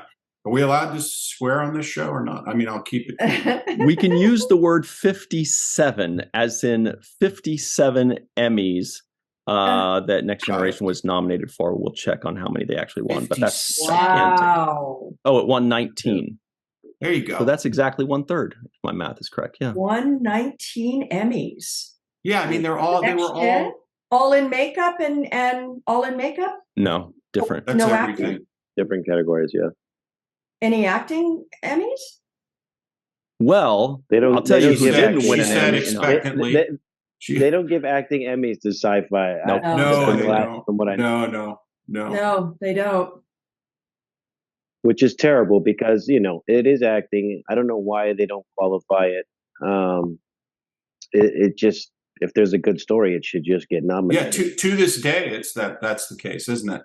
It's I kind gotta of say- a discriminatory thing. It's a discrimination against science fiction. Yeah. Actually, Yeah. you joke, but we've always felt that way, honestly. Yeah. Yeah. But John, you kind of touched on this a little bit earlier. You mentioned you are a Star Trek fan. Mhm. Do you remember when you first laid eyes upon Star Trek and dreamt that someday you'll be a monster at the commissary in the name of Star Trek? No, never. And I love the original show, and as a youngster, and it was when this thing came about, when they announced they were doing this. I mean, just this town. Well, the Star Trek fans were all aflutter because we had the movie at that point. I think we had a couple of the movies at that point, and now there was the new show. We were just dying, and luckily, I knew Junie Lowry Johnson from years ago, who is a very loyal casting director and brings in all of us on most of this, whenever she can. And I read for the pilot, I read for one of the characters on the first show. I don't even remember, but she brought me in on everything. And I came in over the years on the first season on this show, and this one hit, so I got in that way. But I never dreamt I'd be on the show, but when we all heard it was coming, as we all do, our little actors in the town, we're all excited about it and trying to get in on it and hoping it goes. And but yeah, no, I did pretty good in the '80s when I was an actor. Of course, I'm a director now, but the '80s were kind of good. I was the right age. I was slim. I had hair. I had all the. I didn't. I was character-y, but not, so I remember doing well in the '80s, and then it all just fell apart in the mid '90s, and that's when I started veering off to do everything. Smart. When you first come on the screen, you have this kind of harmonica-looking contraption. What Right. do you remember how Yeah. difficult it looked like? We must discuss this item. I've discussed it before, and it was a marvelous little gadget that they created for this character who was from a water planet, meaning Okay. that's why I have gills. If you look behind Ryan, they put gills back where my ears are, and these tendrils. It was a very fish-like character. That's what they told me. And so they needed something here which would lead the viewer to believe that this is what I used to breathe, oxygen, when I really need to be, gilling or something. So they had this little License to gill. Yeah, this thing that clipped onto my. I had the girdle on under the tunic, and they clipped this thing in, and it held there. It had a battery in it. And they had little LEDs, which was amazing back then because how do you get those, And and they dropped little ice crystals. Alan, what was the prop man's name? Alan. He was so nice, sweet Alan. Anyway, he'd come over and drop little ice crystals in that were dry ice like literally every shot, and I would have to hold my head a certain way. So you couldn't see over the edge, so the camera couldn't see over the edge to see the little ice crystals. So, and then to add even more difficulty to doing everything, I had to try to puff into it to disperse, clouds, because they didn't have, smoke VFX, or they couldn't track it at the time. All this stuff that you can do now. So I had to stand there at a certain like this most of the time, and then I could only cock my head this way and that, because if I ever did this, they go, oh, no. Camera operator would say, no, can't do that. I can see the ice. And I go, okay. And can you try to puff into that as you're saying this line? And I go, no. I said, I'm talking. So if I talk and try to puff, I'd have to puff with my nose. I said, I can do it in between. I can do it, right before I talk, right after I talk. And that's what I tried to do. Plus, it changes your performance. But that's right. The prop master was Alan Sims. Just looked him up. Yes, Alan seemed like Sims. a nice guy. I love that guy. Sweet guy. Thank you for looking that up.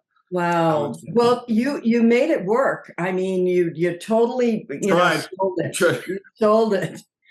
I'm good with the props. I mean, that was one thing I was hiding behind the mask, but I could, as an actor, I knew how to hit the tape mark, and I knew how to cock my head, and I knew how to play with the props. I was good at that, It all worked. It all worked. God. Yeah, it was pretty fun. Fantastic. And, everybody was nice on that show. I mean, I knew you probably talked about this ad nauseum, but like everybody in that cast, like I didn't get the sense that even though Rick Berman, who, we all know was the biggest ego on the lot, I didn't sense that people were being, I didn't know, weren't being mistreated. Everyone felt like a group, an ensemble. I saw you guys backing each other up, in scenes, and I saw everybody participating because y'all felt like, you were all the crew of the Enterprise. So, Yeah. I appreciated that and saw it. I don't know if that was the case, Denise, but that's Yeah, how it looked. absolutely. I mean, everybody, we were in the trenches, that first season. We had to really like watch each other's backs. Yeah. It was wild. We weren't sure what was going on behind the scenes. We weren't always privy to things. We felt there was some tension in the writers' room, and they kind of powers that be. I mean, suits were coming down from Paramount to keep an eye on us, and so we were. They tried to keep us in the dark a lot about stuff. I'm sure. And and that was fun. We just kept each other going, and the hours were brutal. I mean, those days were really long, and we had it was tough shooting that show. It was not easy. But John, before we began recording, you said something that I want to double back on. And it was a really great compliment, but I just wanted for clarification because it's something I hadn't heard before. And you said outside of Patrick Stewart, the biggest, star on the show was who? Denise. It was true. She's the one when the cast came out and you saw who was in it. Denise is who everyone knew who it was. I mean, we all kind of knew Patrick because everyone knows the Brits. We love the Brits, but she was our name really to us actors. So that's, I'm not kidding. That's the way it was at where I was. And I was in there. I was in that game back then. I was John. I made a good living in the 80s going from show to show. I mean, it was a time when you could do that. Of course, not even close to being able to be the case these days. Maybe in the last 20 years, you can't even do it. So, well, you certainly made a pretty big name for yourself. I mean, looking up all your credentials in the past, you've done quite a bit. You've done quite a bit in directing currently as well. Before we get into directing, though, I disappeared for a quick second because I just remembered something from my childhood. And that thing I remembered was this. I was going to say, sir, you are an action bring that figure. Oh, wow. So, I mean, that's got to be so cool to have your very own action figure. Denise does as well. So does Sirach. But that is an iconic character if you've got your own action figure. And that is indeed the Mordok guy because that's the outfit. That's the tunic. Exactly. I guess they didn't put the Mendon out, but look how giant that thing is. The breathing device. Look how giant it is. They couldn't make it small enough. They couldn't get a mold small enough. But I have one of those signed by Michael Westmore. I have it in a box. And as Denise will attest, we got nothing from that action figure. Pride. Let me ask you about that action figure specifically. How long after your appearance did the action figure materialize? I think it pretty soon because they were full into merchandising. I believe it must have been the following year, if not that soon after. It was definitely after it aired, and everyone. Oh, I know what. Because when I went back season 2 to do that other one, Michael Westmore pulled it off the shelf and said, "You see this? You're an action figure." And then and that's how I knew about it. So it must have happened between between the two. And I used to see them on eBay. And, 'cause I'm stealth. No one knows it's me because look at the makeup. You can't tell. So I can we gaslight could tell it people was you in a second. those lips. I gaslight people online all the time with on eBay, especially that are selling those. And, I usually just say, hey, how come you don't have the one that's signed by Michael Westmore? And they go, what? There's one that's signed, but you go, yeah. So, anyway. Wow. Well, let's be talk. careful. People will be getting those signed at the convention. They'll be sending them like, Yeah. Mr. Westmore, right. can you sign my Murdoch, please? Oh, that's true. I should have thought. So I'm pretty sure there'll be one. And Listen, you tell him, number. No, I won't sign Murdoch. I'll only sign Mendon. Mendon, yeah. As an actor, when you've worked as many years as we have, you can track what are the most aired shows you've ever done. I don't know if you ever do that, you guys. This show, I get more fan mail from these two appearances on this show than anything I've ever done. The other one, second, is Jaws 3D because I was in that. And then a distant third is Seinfeld. I did one episode of Seinfeld. Which and I one? had like 3 lines with Jerry, and it's on all the time. There's always $2 coming residual or something. But this show, the power of this franchise, forget about it. I mean, people send me full-on glossies to sign and cards and, the little trading cards and those action figures. It's wild. And I'm happy to sign them and send them off, but it's crazy how just huge it is. And I'm so lucky to be a part of it because I got to do 2 of yours. And then I got to be in the Generations movie. I have stories about Shatner on that one.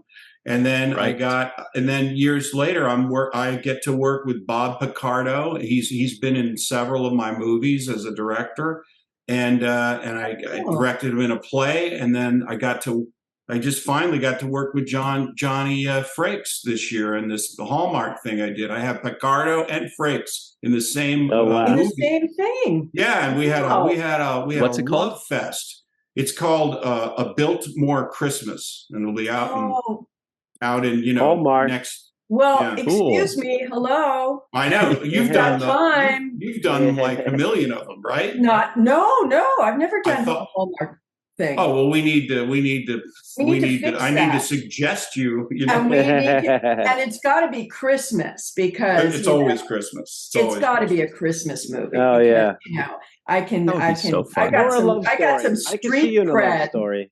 Yeah. I can see you in a nice love story, a nice Hallmark love story. Yeah, there was one I almost did once where it was kind of cool because it was pretty progressive. It was, I was the mother of a guy who's gay, and it was the first time Hallmark was doing like a Christmas gay story. But I don't know what happened. It that was a big deal. That was in the last couple of years, wasn't it? Yeah. All right. Yeah. So you've been down there. But I'd love to work with you. That would be so much fun. It would be fun. The Trekkies would go nuts. Yeah. I know. It's like I'm connected in ways of 6 degree, Yeah. So I'm very glad about that. I'm very happy about to be included and be part of the history books. It's fun because, John, you mentioned your transition from being an actor to a director, which you are currently. And my question is, and this may be a question you haven't gotten before, but would you hire yourself, the actor version of yourself, for a project that you've directed? And if so, which project would that have been? Well, yes, I would, because I appreciate the kind of actor I was.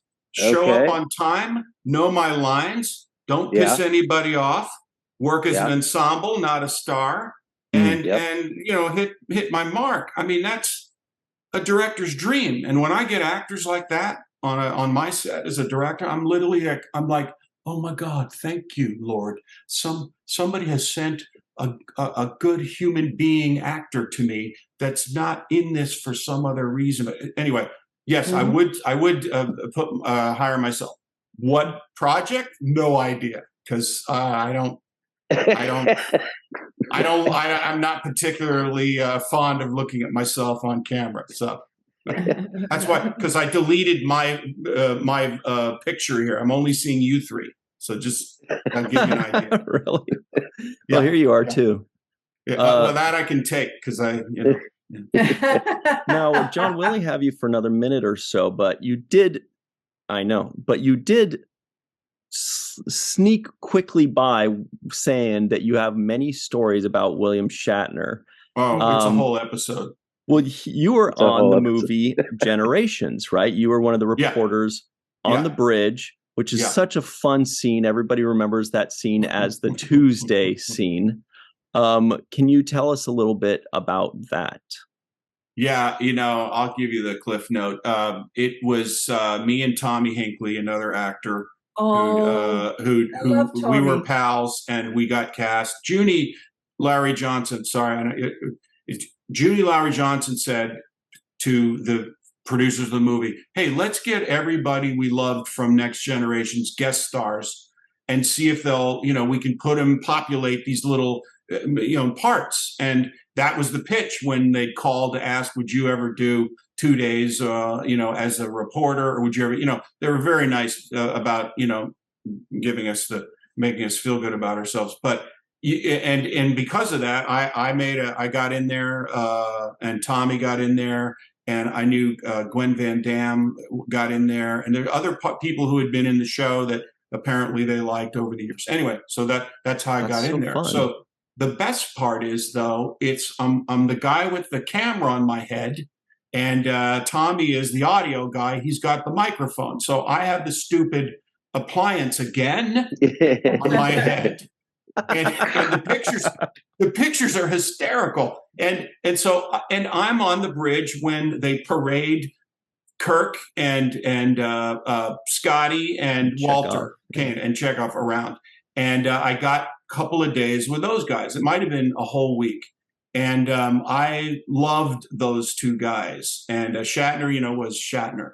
And but those two guys were great. I talked about, I sat around. They sat in the chairs with us. They were really cool, and they were not happy with Shatner because his book had just come out. His Tool book, basically, where his ego and he himself just alienated even more people. So everybody, please welcome William Shatner is here. Yeah, exactly. Exactly. But anyway, he was pretty funny and pompous, and I got to interact with him, and he thought I was an extra, and he never looked me in the eye, and he literally, I had dialogue with him, and he didn't, he kept looking at David Carson, the director, and saying, is there any way we could possibly, and I'm going, Bill, I'm here. I'm right here. Tell me what you want me to do.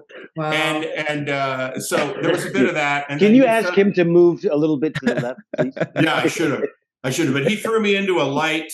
He pushes me away. Get out of my face with that thing. He pushes me into a light, and I knocked over a light because he pushed me off this thing. He didn't let me do the work. And so I literally walked up to him and I said, look, we've done stage combat. Don't push me. I just knocked the light over. I literally saying to him, I go, just, give me the shove. I'll do the work. This is how we do it. And he literally looked at David Carson and said, I think we should do it again. And I won't push so hard this time. So it was hilarious. It was a hilarious 4 days. And there's more. There's more. Wow. There's so much more, but I can't, I know you don't want to talk about it. But because this is not that show.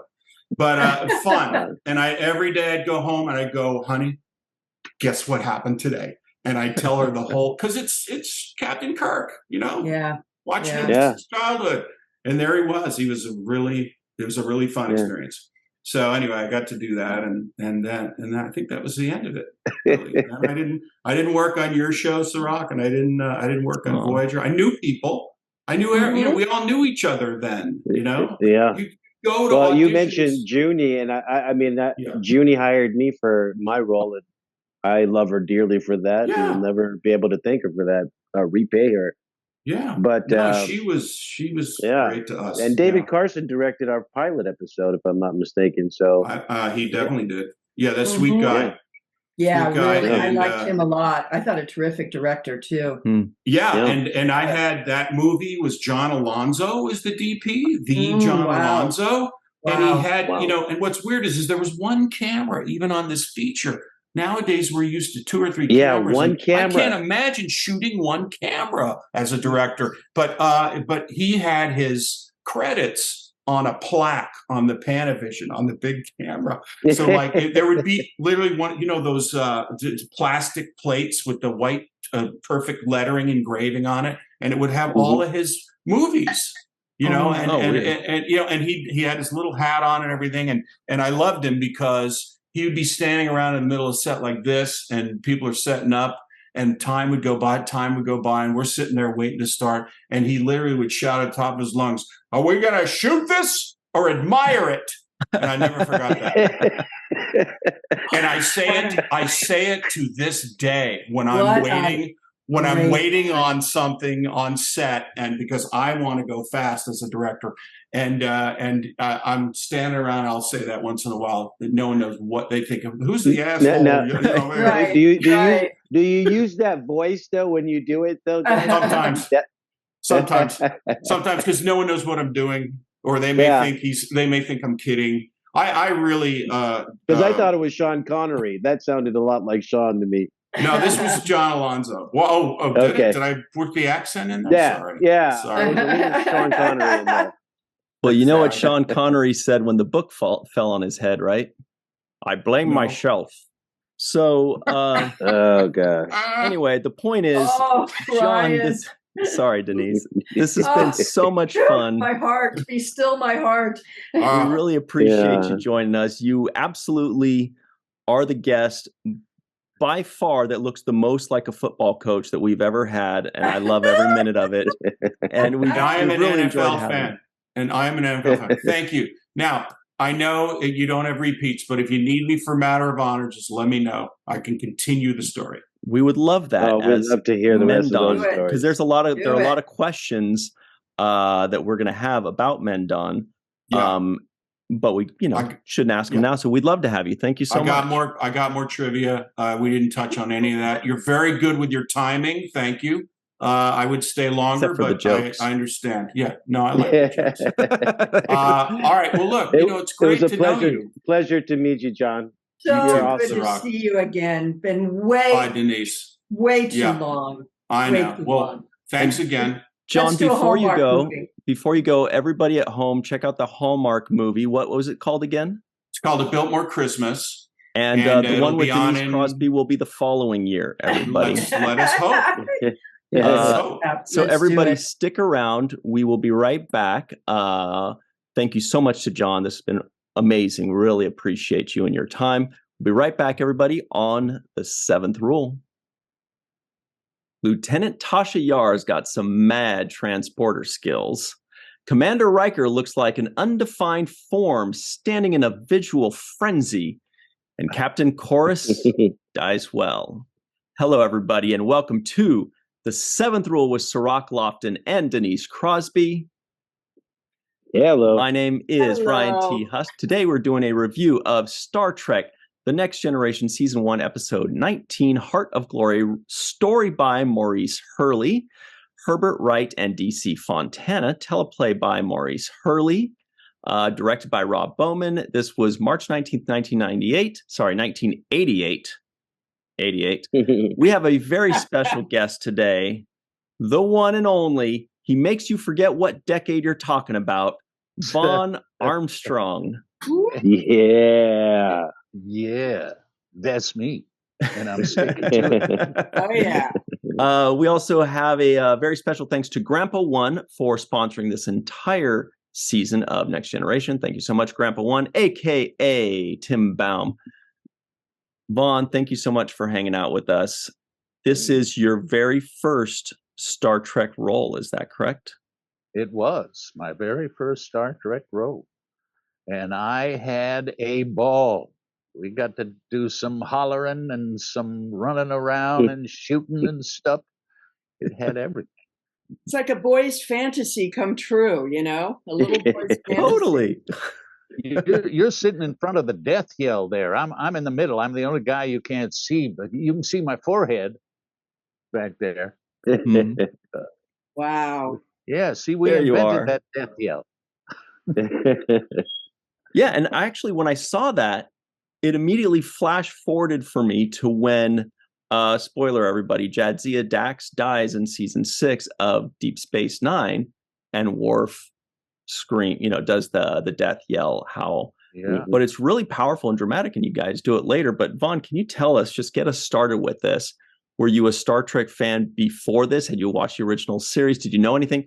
Or were you like, these guys want to hire me and put stuff all over my face, but whatever? No, I watched it with my dad all the time. In fact, I watched it before that in college. After we got back from rehearsals, midnight there was a double feature. There was Star Trek, and then there was Twilight Zone, and that's the way I let it all out. I watched those two things in order and went to bed. That was pretty much it. And had crazy dreams. So I was dreaming of all these creatures before I played one. It was I got lucky, and I think this was the first time on television that they used this makeup for the Klingons. Instead of just looking like Russians, all of a sudden they're they're animals, but honorable animals. But I think the honor came later. Mm-hmm. Because in our episode, we were just still bad guys. You're right about the makeup. Yeah. Yeah. First TV episode. Sorry, Srock. No, I was going to say, Vaughn, you said you got lucky, but I beg to differ. Based on your performance in this episode, I would say it had very little to do with luck and everything to do with your skills as an actor. I had to rewind the scene that you had with Worf, that really poignant scene where you're getting kind of under his skin and starting to have this moment with him. And the way you said those words and the way, it just sounded like music coming out of you. It was a great performance. It felt like Shakespeare to me. It felt like as good as it gets when you watch somebody performing. I had to go back and write the words down when you say, so when the night was still and quiet and the sound of the blood rushing through your veins filled your ears. That is poetry, and the way you delivered it. That shit is deep. Yeah, I didn't write it. It is. But you delivered it though, Vaughn. You nailed it. Well, you nailed it. Thank you very much for that. That's one of the nicest things anybody's ever said to me. Well, they should be lining up saying that daily. Yeah. I mean, it is. Thanks. It's just they're not watching it, like we're watching it right now, because it was some of the best writing I've seen so far. It was good. Yes. No question about it. Hey, if I got to say shit like that, I may have stayed. Yeah. You're saying that with a straight face too, by the way. Everybody just listening, she's not joking there. No. That's it's always been the writing for me. And you had the best writing, but in general as a whole in an episode. There have been little blurbs, there have been little sayings, there's been one sentence here and there that you kind of go, oh wow, Jesus. And I'm a writer, so I get the writing. But this was like, wow, this is just really beautiful stuff to be. We were speaking the high language. We were doing Shakespeare. It's true. Yeah. Most of us have done quite a bit. I was in the middle of doing a bunch of shows at the Mark Taper and at the Old Globe in San Diego when I did this. Wow. But well, that's why you could deliver this in a way. I mean, theater is where it's at for this. And with you saying that, I get it connects the dots, because you flawlessly owned this language, and that's not easy. You can go off in, little Lord Fauntleroy territory and start, being all kind of flowery and florid, but you grounded this language in such a way that was real. Mm-hmm. And it's not real. We don't talk like that. We don't go, the blood flowing through my veins creates the atmosphere of consciousness. Whatever you were saying. Mm-hmm. We don't. That's not. I as a writer, I'm aware of how we talk. Yeah. So we don't talk like that. So for an actor to take that language and ground it in choices and emotion and a character like you did was really good stuff, man. I appreciate that. Such good acting.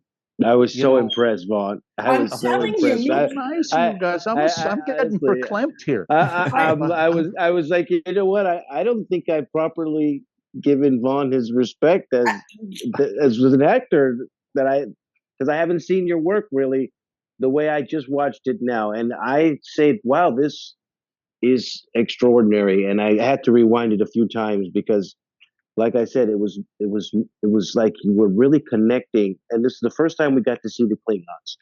I mean, a really Klingon story. So you're, in a sense, for me, defining what the Klingons are about, and their sense of fight and their sense of Bob identity. and JG told me that they insisted that they watched that episode when they got their roles as Klingons. They insisted they watched that one first. JG is here with me at this con, so I will be forced. I'm going to just tell him that first thing in the morning. Well, I did Romeo in 1967, I think. Was my first Shakespeare. I was 17 years old. And I thought, if I can make this believable, if I can make this real, I can make anything real. So that's what I started doing Shakespeare with. That was the idea that I started doing Shakespeare with. You can't just be spouting poetry. You want to make them feel your heart, so that's what you do. And see a real human being or see a real Klingon. This is, a real real being. Mm-hmm. So everybody at home, when he mentions Bob and JG, by the way, that Robert O'Reilly, who plays Gowron, and JG Hertzler, who plays Martok, they said that they watched his episode to kind of pull from to portray their characters later on. But Vaughn, what did you pull from? Were you guessing? Were you talking with the director? Did you base it on what you saw in the movies and the original series? Where'd you get that? Well, there was a lot. I was kind of born to play that role, and I wasn't that long out of Vietnam. I'd been back for about 12 years or so. So there was still this warrior guy that I felt in me. And this was kind of a good description of that. I did not get the first scene right, and that was because I was lying.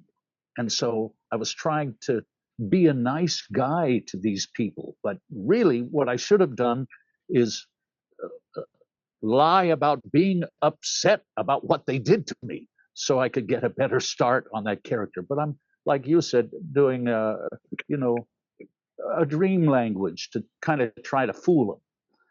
I don't think it worked. I saw it not long ago, and I should have started with an angrier core instead of pretending to be so sweet. If you watch it again, keep that in mind. That first scene, and also the first scene when I had all this dialogue, I didn't have the teeth in, So then they came in they weren't ready. So they came in for the next scene and they said, Vaughn, you got to wear these. I said, what? You're kidding me, right? I'm supposed to talk with those in my mouth? And they said, yeah, you got to do it. You got to. I said, I just did a whole scene without those teeth. Much for that in the first scene. Too. Wow. And then I put them in, and it was like having pool balls in your mouth, while you're trying to talk, marbles.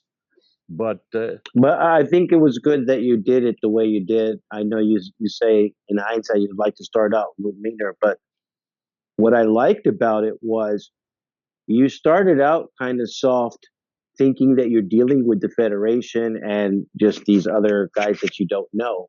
What made you become more yourself was that there was a Klingon there in Worf.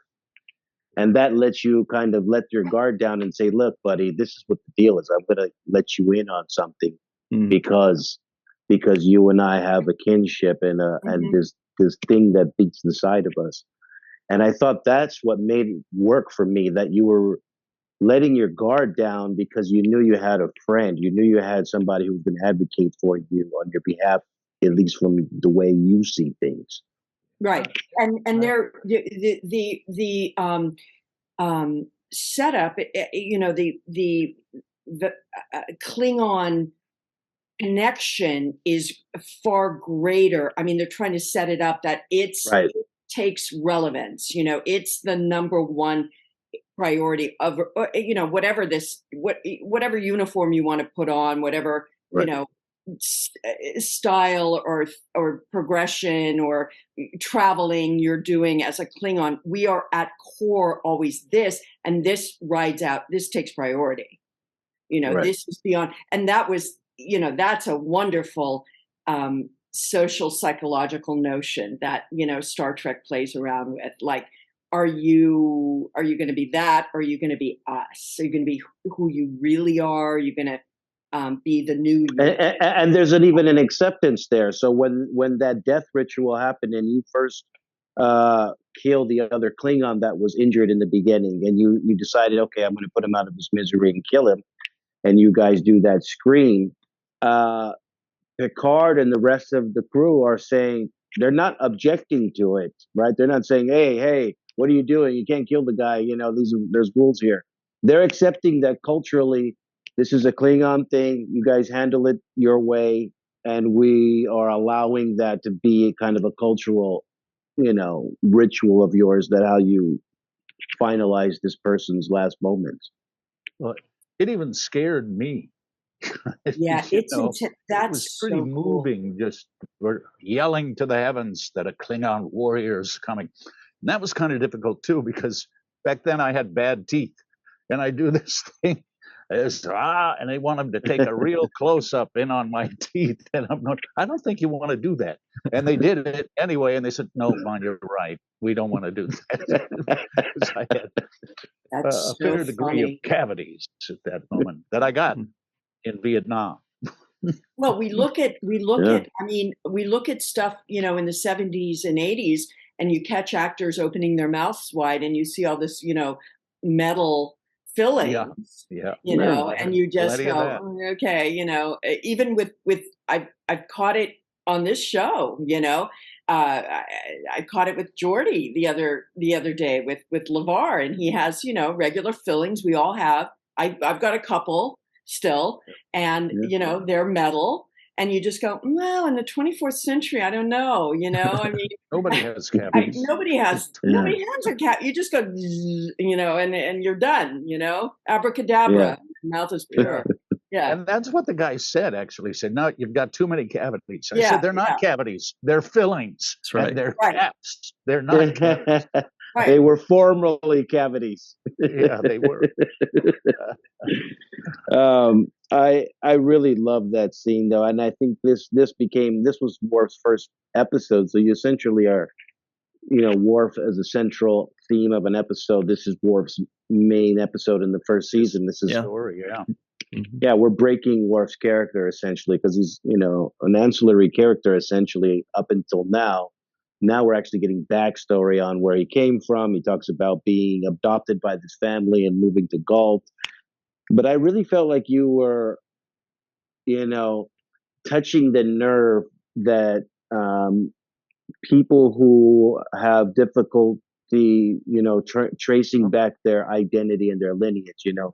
When somebody doesn't know where they come from, there's an insecurity about that, and you were pushing on that nerve of Worf, like, yeah, they treated you like this because you weren't like them and you were different, and you didn't know where you came from, and this and that. And so that's a common thing that is done when people are trying to get under your skin or find a way in deep.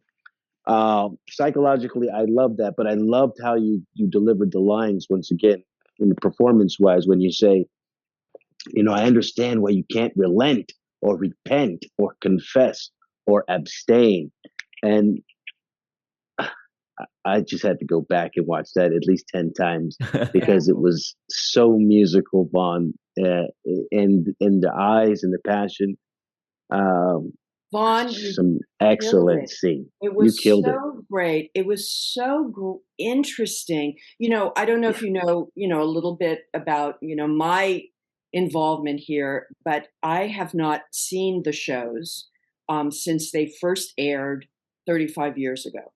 And, so I'm seeing them for the first time from a 35-year, arm, a distance, and safely with these two guys who are walking me through, my own career, so to speak. And it has been so delightful to watch the process and the progression of this show and my own self in it. But what a gem of a performance you give. And I just can't wait to hug you the next time I see you and just I'm going to bring a copy that we can watch together in my cabin on the cruise ship. Okay, that's what in I'm a talking few months, baby. Don't bring your wife. Okay. No, she's coming. It'll be good. It's like, just bring your ukulele. Okay, I don't go anywhere without it. Yeah, great right? on the ukulele. Yeah. But you can see why, Vaughn, they brought you back more times than any other person. It makes sense now based off of something like this. It's like, that's a no-brainer. Yeah. Well, this guy is amazing. Thank you. But when I did that role, I thought, shit, there's no reason I can't. When they kill you in the first, even if they kill me, I can. There is an advantage to prosthetics. Yeah. Like my song says, give me a forehead, put me back on TV. But that brings up a story. I was in the Globe again. I did like 10, 12 shows at the old Globe. And Jack had a policy, Jack O'Brien, the director, of you can't do anything else while you're down here. They wanted me to do a Cardassian, which I think was my second role. And the people are, the stage managers saying, no, you can't really go. And I'm thinking, no, I'm going. So I called Jack and I said, Jack, I am begging you. This is a true opportunity right here for me to get something going. And I need to go do this. And Vaughn, we're gonna make it work. And I went back later, and Richard, what's his last name? Who's passed on since then? But Richard Arnold? No, at the Globe. Oh, okay. He said, I heard, Vaughn, that you were begging him. Please, really, it's just one role. I'd like to see him now and say, that turned into 36 years of employment. Yeah. Which it did, Gift that keeps on giving. Absolutely. It keeps on giving, yeah. Absolutely. It's just one role. Rightfully so. Watching this episode, this probably created the impetus, I would say, or certainly contributed to the idea that this could be something that, you know, we could, because there were a lot of dogs before this, a lot of you know, dogs scripts and I mean they're Dogs just and snakes.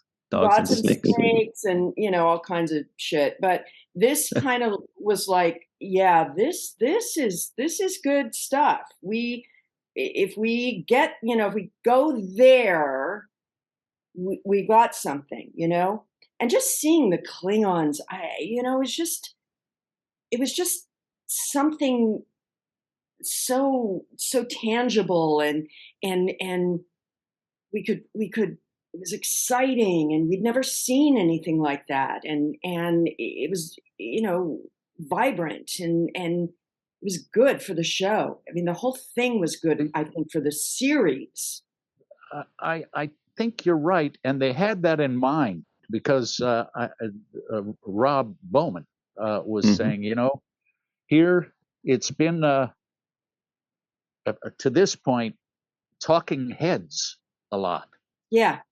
And we want something with action. So I want you guys to be the bikers of the universe, he said. Yeah. And I said, okay, give me a bike and I'm going, you know. And like I said, I still had that, that kind of pent up need to let crap out of Vietnam. And this gave me that opportunity. Just to yell it out, you know. Wow. So I was ready for this role. Wow. Yeah. And I said to myself, if I don't get this role, I quit. Really? I was ready to quit acting if I didn't get that role, because it was so much me at the time. I just said, I can't not do this role. You know, Vaughn, now that you say Vietnam, it's interesting because, you know, the character is essentially wants to be on his own and almost disavowing the whole military complex of the Klingons in some kind of way. I feel like, you know, he's trying to get away and just, you know, do his own thing and doesn't want to be in that Klingon military system that they have, and almost fighting for his independence and his freedom. So there was a level of that in the character. Well, he was fighting. Yes, go ahead, Vaughn. No, I was just giving a brief answer. What were you going to say? I was going to say, like, he's fighting for the integrity of who he is. Of individuality. Yeah. That's individuality. Yeah. Do what I want. And what the drill sergeants always said to me, can I say fuck on this show? Or Oh, yes. You can't say the fucking F word, bro. Okay. I said, what the fuck do you think you are, an individual? And I said, sir, yes, sir. Isn't everybody? And he said, you take 50 laps right now. Okay. So I'd do my 50 laps and come back and be an individual. You know? So yeah, so you channeled that into this character. Mm-hmm. And that happens sometimes, you know, as actors. Something lines up so well, and you learn something about yourself as a human being, or you go through something by playing this role that you reveal to yourself, or you exorcise out of yourself, or you confront yourself in. I mean, that's this really wonderful, magical, spiritual, you call in the spirits. I was watching something, what was it, the other day, and they were talking about acting. You've got to bring the spirits. You've got to invite the spirits. Something other happens. You know? That's something that I often have a little too much of in my roles. I have a little too much of that spirit sometimes, and I try to make it real. But there's a great book. For our audience. It's called The Mystic in the Theater, and it was written by Ava Le Gallienne in the 20s, I think, and she was a great American precursor to the method, and had studied Duza and all these great actresses. But I remember it's a thin, beautiful book about acting and what you must bring to the stage. It's not just this technical marking your marks and saying the lines, but you conjure things. Yeah. Oh, I know what I was watching. Irma Vep, remake of Irma Vep, the French film, and they made an 8-part series on HBO Max, and it was really interesting. And I recommend it to everyone. We're going really rogue off of Star Trek, but talking about you are making me think of this experience of actors being able to bring this life force experience into their performance, and you see when it happens and you see when it's not happening. There's a huge difference. Yeah. I couldn't even tell that was you, Vaughn. I know. I mean, you can transform yourself. I was looking at this character and I was thinking, I know that's Vaughn. It's got to be Vaughn. It must be Vaughn. That's Vaughn. And I couldn't see you. It was crazy. I couldn't see Vaughn Armstrong. I could only see this Klingon that I was looking at. Mm-hmm. And you, the person that you are before me, kind of disappeared behind that character. I thought that was another fantastic thing that you did in delivering this performance. You guys are generously perceptive.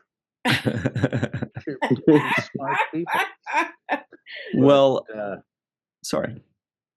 Yeah, well, I know of another book that kind of invites you to get into a character like this. It changed my career, really. It's again a skinny little book. Stockwell's, not Dean, but Guy Stockwell. I was thinking Dean. Brother was quite an acting teacher, and he wrote this book. And he shows you how to get the inside of the character first. Don't sit there and just try to memorize lines. Basically, it's an audition book. It's called the Code Reading Advantage, but it works for everything. Right. You get the inside first. When was the last time you were with this person? What do you want to do to that person? What do you hope that person is trying to do to you, or what do you think they're trying to do to you? What was the last scene you had with them a minute ago or 30 years ago, or whatever? And it gets you to look at this kind of thing. And by the time you're done doing that with the script, you know the lines. He says the script is the menu, the behavior is the meal. So he gives the actor the chance to experience what behavior these things might bring before he starts trying to memorize the lines. And then you just got to clean them up a little. You've already got them. You've created this whole history by looking at the script. And then you just kind of clean up the lines. And that does what you were talking about, Well, Vaughn, we do have to run to our break and let you go in just a second. Before we do, I just want to echo what Sirach was saying, that last point that he made about I had to keep checking to make sure that was you, because that character was just such an individual in and of itself. It didn't feel like Vaughn playing a Klingon. It felt just like this Klingon character. And I kept going, wait, is that still Vaughn? Man, that is like unbelievable. We're so grateful that you got the role, and so grateful that you joined our show. We are lucky for it, and Star Trek The Next Generation is lucky for it, and the fans are lucky for it. But thank you so much, Vaughn. Yeah, you guys thank you, Vaughn, for clamping me. I am so happy that I got to revisit this episode and see just the level of your talent and what you brought to this role. It is Thank you so much. impressive. This has Hear, been hear. nice, you guys. Thank you so much. Thank you. Yeah. Thank All you, right. Vaughn. What a I had showcase. a great time here, too. Everybody All right. stick around. This was Captain Chorus. On IMDb, it says Commander Chorus, by the way. Kind of weird, but you're definitely Captain Chorus, as they mentioned in the episode. So no demotions, please, IMDb. So thank you very much. Everybody stick around. We will be right back on The Seventh Rule.